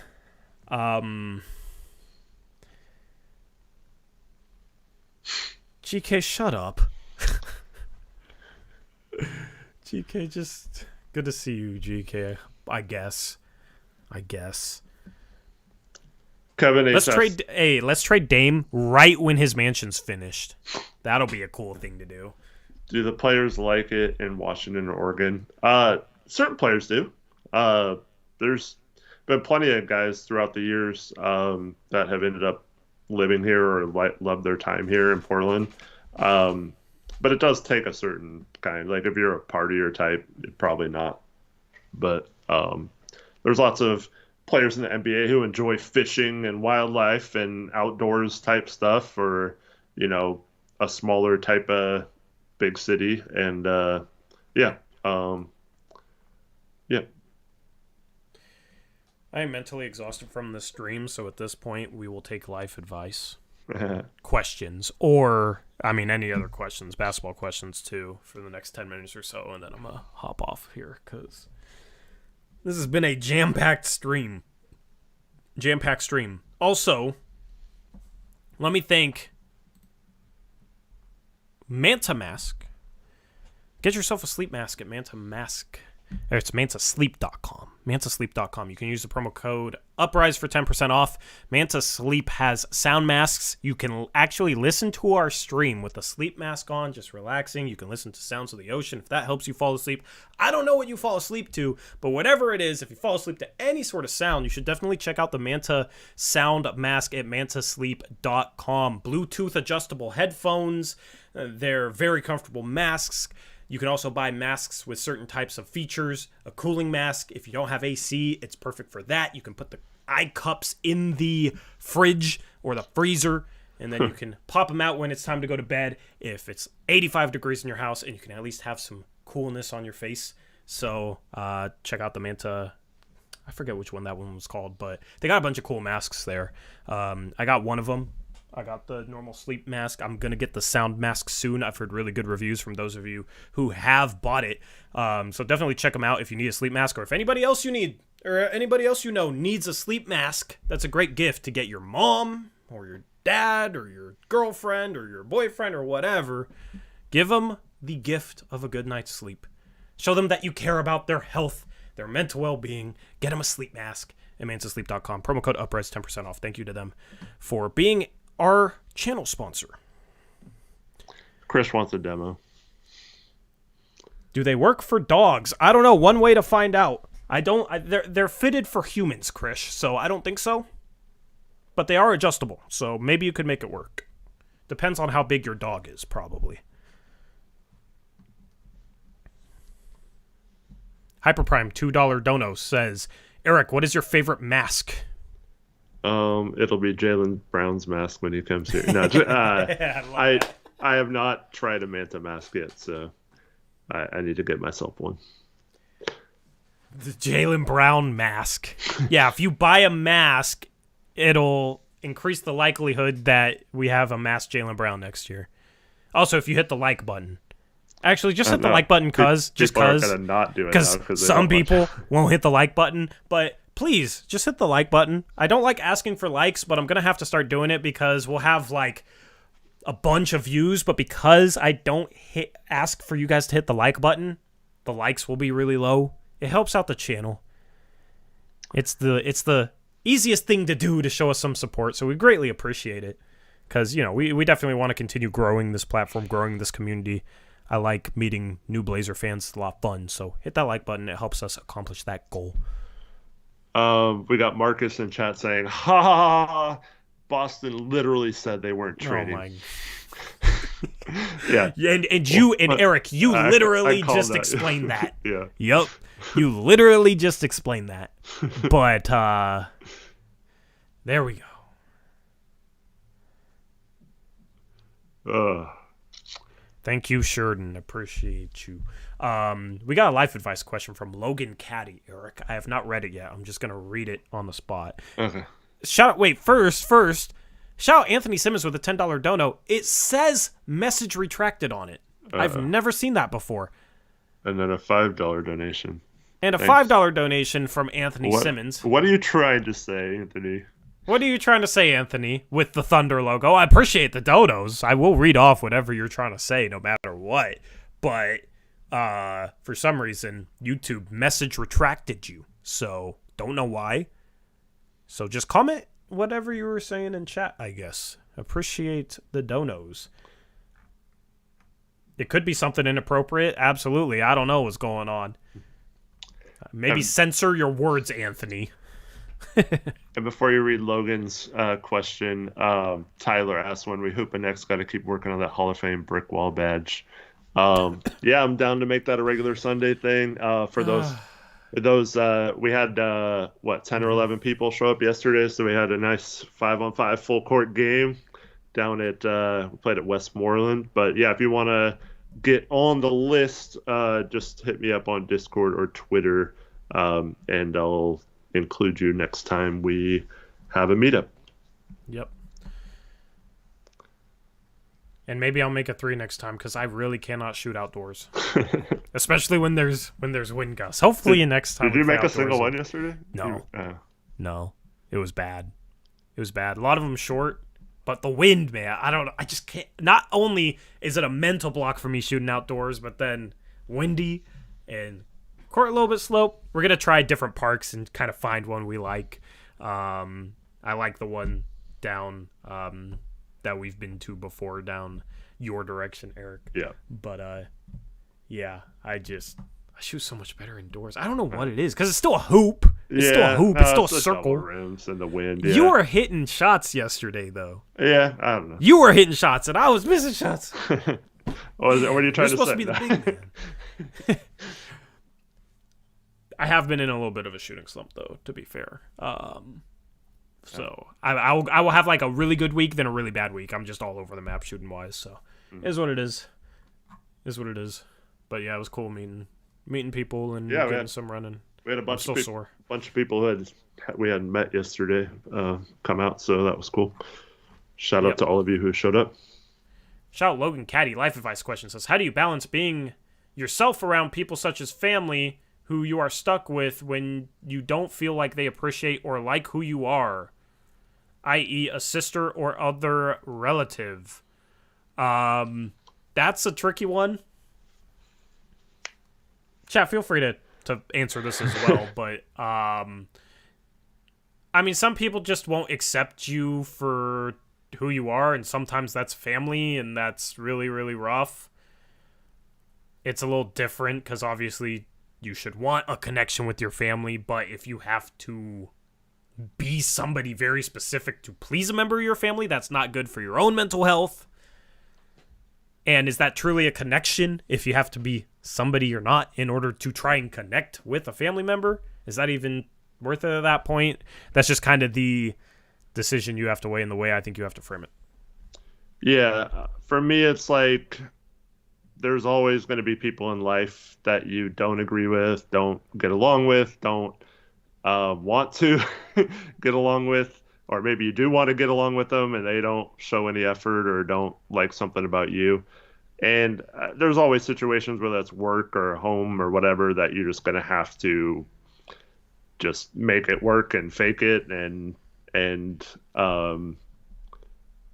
just have a professional relationship with those people. But when it comes down to it, if it's a family member that you live with and they don't like you or whatever, I mean, there's not much you can do about it. Just be yourself, and maybe they'll come around someday. As long as you're not like an a-hole about it, as long as that's not the reason they don't like you.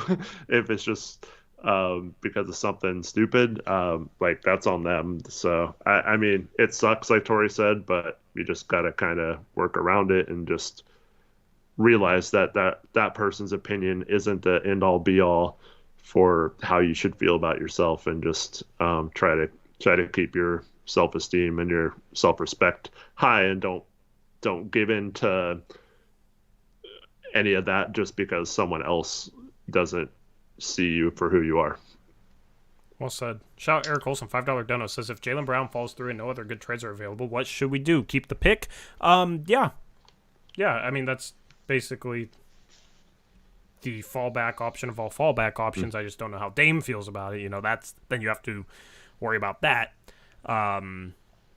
If Scoot goes 2, me and Eric have a different opinion on who should go number 3. He's Brandon Miller, I'm Amen Thompson. Regardless, at least both can play the 3. Yep. And both should be solid to good, maybe great defensive players. I trust Amen Thompson defensively. I know he didn't do it against the best talent. He just has the physical tools, which you can say about other guys, but I think he's laterally quicker than somebody like Sharp, who people say has the tools. I'm big on Amen Thompson. I really like Amen Thompson as a player. Amen Thompson is just like the type of player that I like, and Brandon Miller is just the type of player that you normally like. I feel like they're both like right up our alley. Well, I like him for what we need. Is more like it. Yeah. And I get that. I understand why people want Brandon Miller for sure. Just for the traits that he has, and it's stuff we've been looking for a while. As I said earlier, anybody who's available at 3 isn't going to be a perfect prospect. So how you feel about their weaknesses, because every player has weaknesses, and how you feel about their strengths is going to determine, obviously, who you want. And for the most part, unless you think, like, Scoot can play center or something like that, or you think Scoot's destined to be a G League player in 3 years, like, if it's something that extreme, it's probably unreasonable, but anything where you're just evaluating their strengths and weaknesses differently should be generally reasonable, because it is a bit of a crapshoot, and it's hard to project players. GMs that get paid to do it get it wrong all the time, and they have whole scouting departments. So, I have no problem with people preferring certain draft prospects or whatever. It's kind of the funnest thing to disagree about, because none of us truly know. Sometimes, I'm right about a guy. Sometimes Eric's right about a guy. Sometimes we're both wrong. And every single person is right about some people and wrong about some people. So, So, some people have a better track record than others, but, there's drafts where I nail the second round. There's drafts where I don't get anything right in the second round. So, there's drafts where you've nailed guys in the second round. Like, it's a crapshoot. It's a crapshoot. So, I try my best, I try my best. GK, neither of us think OG is worth the 3rd pick. I think we're pretty confident of that.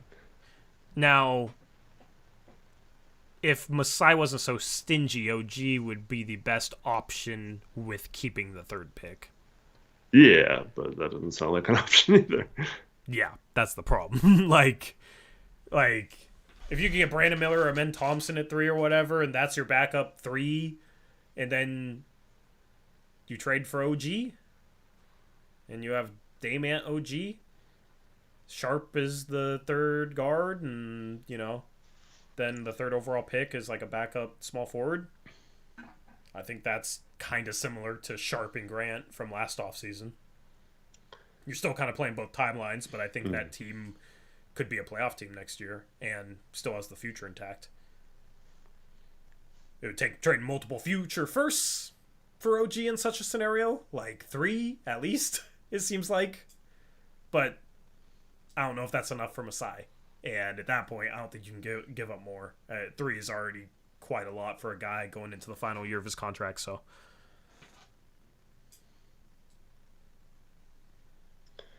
Man, I think I would rather have any of the top 8 than OG.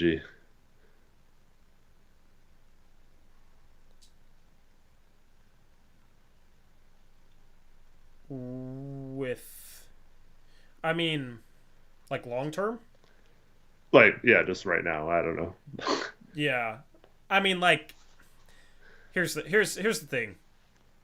If trading for OG keeps Dame happy, even though we keep the third pick, like say we keep the third pick and like trading OG for OG, even if it's a little bit rich, makes Dame okay with us keeping the third pick, then that might be the best solution. So in such a scenario, like I'd rather have OG than the 7th or 8th pick because it keeps Dame happy and makes us more competitive next year, in my opinion. Does that make sense? Yeah. Yeah.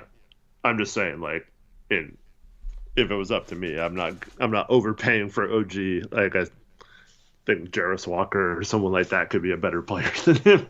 I don't know. Yeah. Yeah. I think it would be more likely that... I don't know. I feel like it'd be more likely that Jarvis doesn't end up as good as OG is now, but it's like close to 50-50. But yeah, we can't just trade the pick out. So yeah, I don't know. Yeah. It's kind of just a hypothetical argument.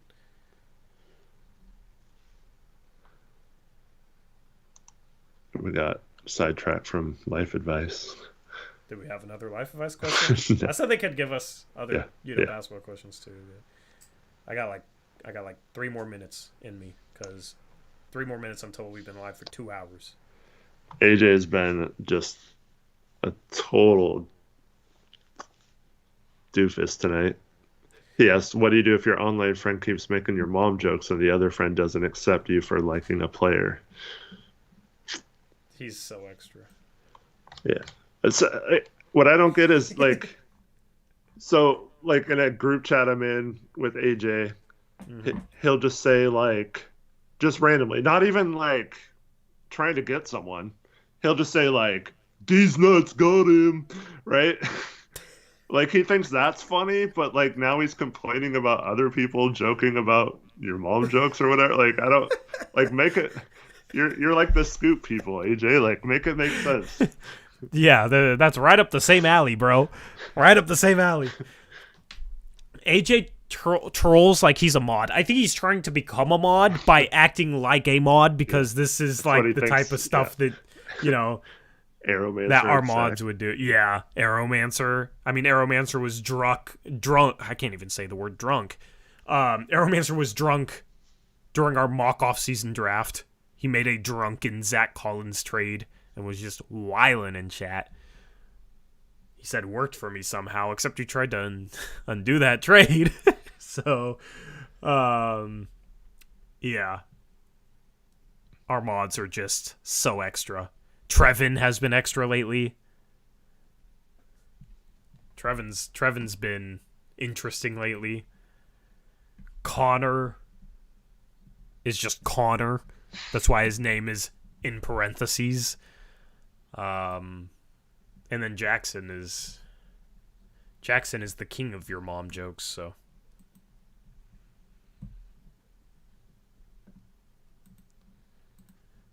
He's trying to justify giving up Zach Collins by not including him because it's like it never happened. Yeah.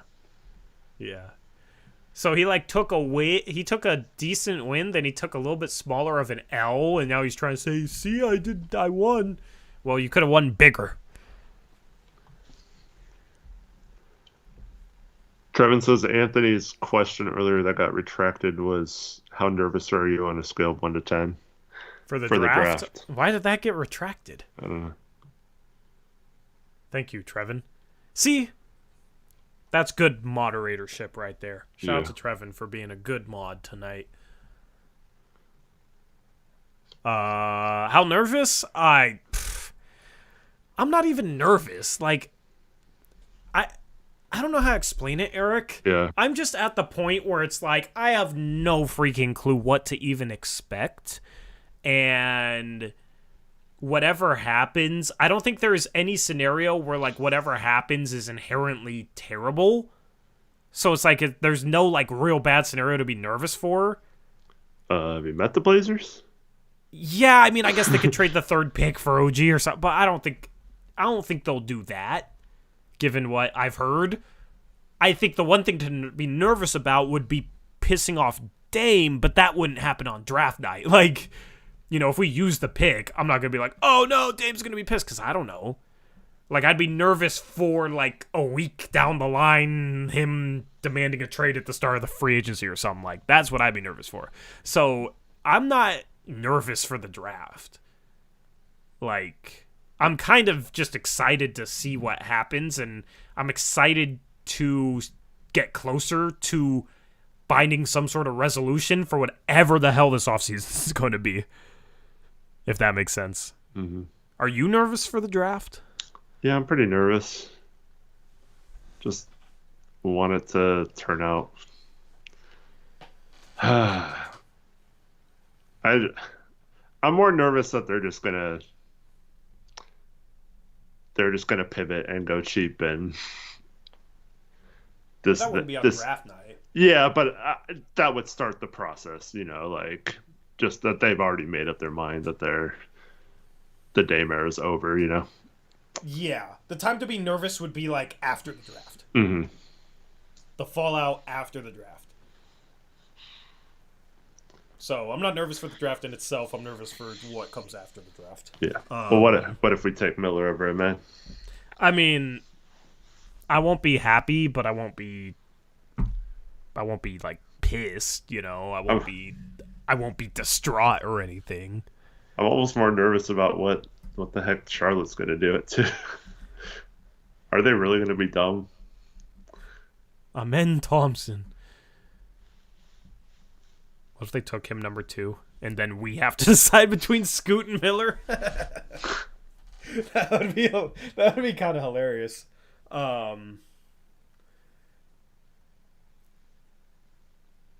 Yeah, I mean, I'm interested to see what they do. I just like, if they don't take Scoot,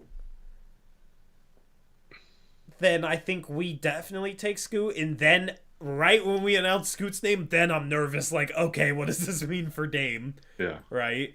But if they take Scoot, then it's like, okay, we're getting a forward either way. You guys know I want a men. You guys know I like a men. But if they take Brandon Miller, then either Brandon Miller ends up being really good, and then I'm wrong, but it's okay because he's really good for the Blazers, or, you know, I mean, I care more. I would want to be wrong in that situation, but I don't know. I would be nervous about one thing. Some people have brought it up in chat. The Blazers traded the third pick and assets for DeRozan or Levine. Like Blazers Edge was happy about that. What would you do if they did that? If we traded 3 for who? Let's say we traded like 3 and Ant for DeRozan and our first back. I would rage like never before. Yeah. I would rage like never before. I don't even think that makes us better offensively. And that would be the only way you could justify it. Like that would arguably be in the moment, the worst trade in Blazers history. So seeing the worst trade in Blazers history would, oh God, bro, I would break something. I would cuss. I would break something. You guys would legitimately see me rage like never before. And then people would be like, this is why you're so unprofessional. This is why nobody takes you seriously. And I'll get those comments. Mm-hmm. But, I mean, God, that'd just be in my opinion, that'd be a death sentence. Blazers Edge. Harden could be an interesting option for the Blazers. Oh, yeah, I'm sure. Yeah. Is that our master plan secretly to sign and trade for Harden? God, that's disgusting. I mean, do you really put it past this? I mean, we could have the third pick and sign and trade for Harden, right? So, I mean, I guess that's not the worst case scenario. No, like, if no, we're going to go can't. the old... What do you mean? The free agency's after the draft. I'm saying we could have the third pick and sign and trade for Harden. Oh. I thought you... Yeah. Like, we could have, amend and keep amend and get Harden. So, like, that's not as bad as, we'd probably sign and trade Ant plus filler to match Harden's salary, right?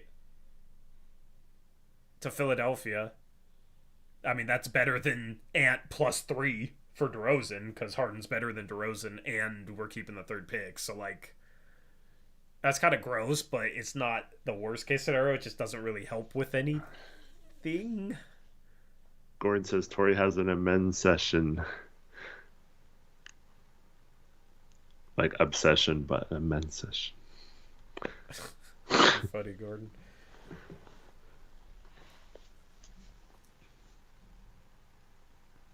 I don't know how I don't know how much of it is like I'm higher on Amend than people, and how much of it is I'm lower on Miller than people. I wonder which one it's more of, because I don't know what it is. I haven't thought that deeply.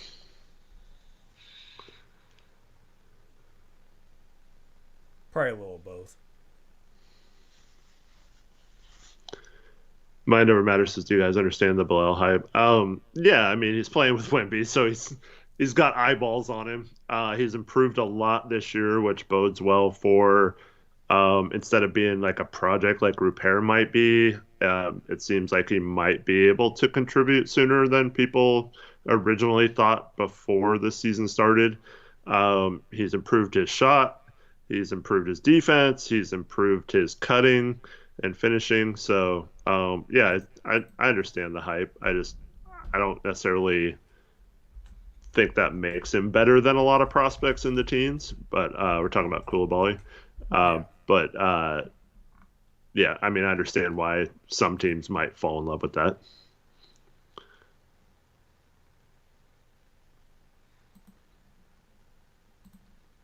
All right, final questions.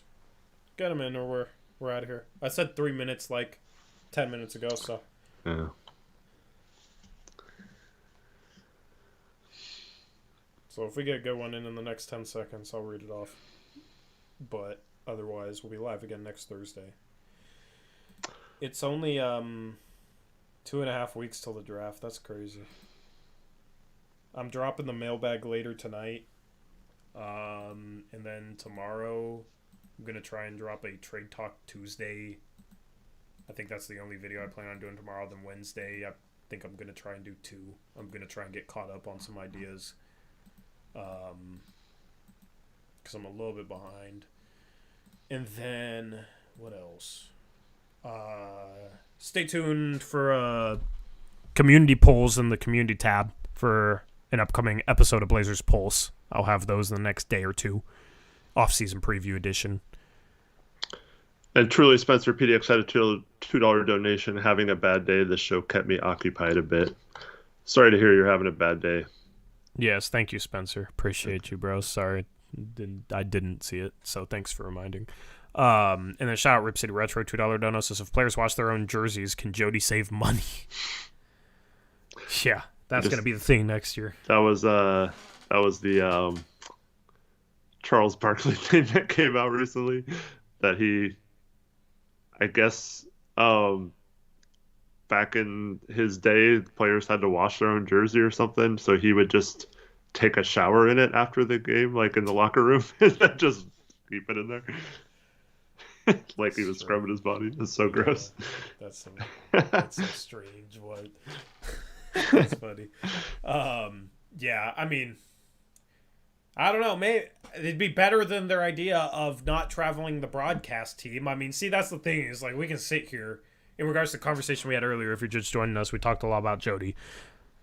Oh, she's putting money into the stadium. Well, they didn't want to travel the freaking broadcasters last year. Yeah. Which is as cheap as it gets. So they also fired some of their broadcast crew. We never really talked about that. Like, it's just nothing makes sense. I don't know. I guess we can only focus on the moves ahead of us, but it was good to kind of set the stage with this stream, I think. And I think people that miss this stream will miss out and be missing out on context when we potentially rant and rage about the cheapness of this franchise. So thanks, Dro. Appreciate it. Shout out Daniel G with the $5 dono. Says, great content lately. Also loving Rip City Retro. Good night. Thank you, Daniel G with the $5 dono. And check out Rip City Retro. That's Rich Finley's and Eric's podcast diving into Trailblazer history. They had an episode talking about trades, as Eric was just mentioning, talking about historical trades.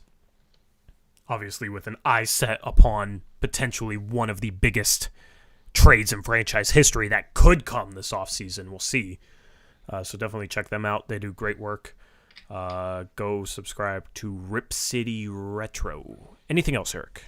Well, thanks everyone for watching. Really appreciate you all.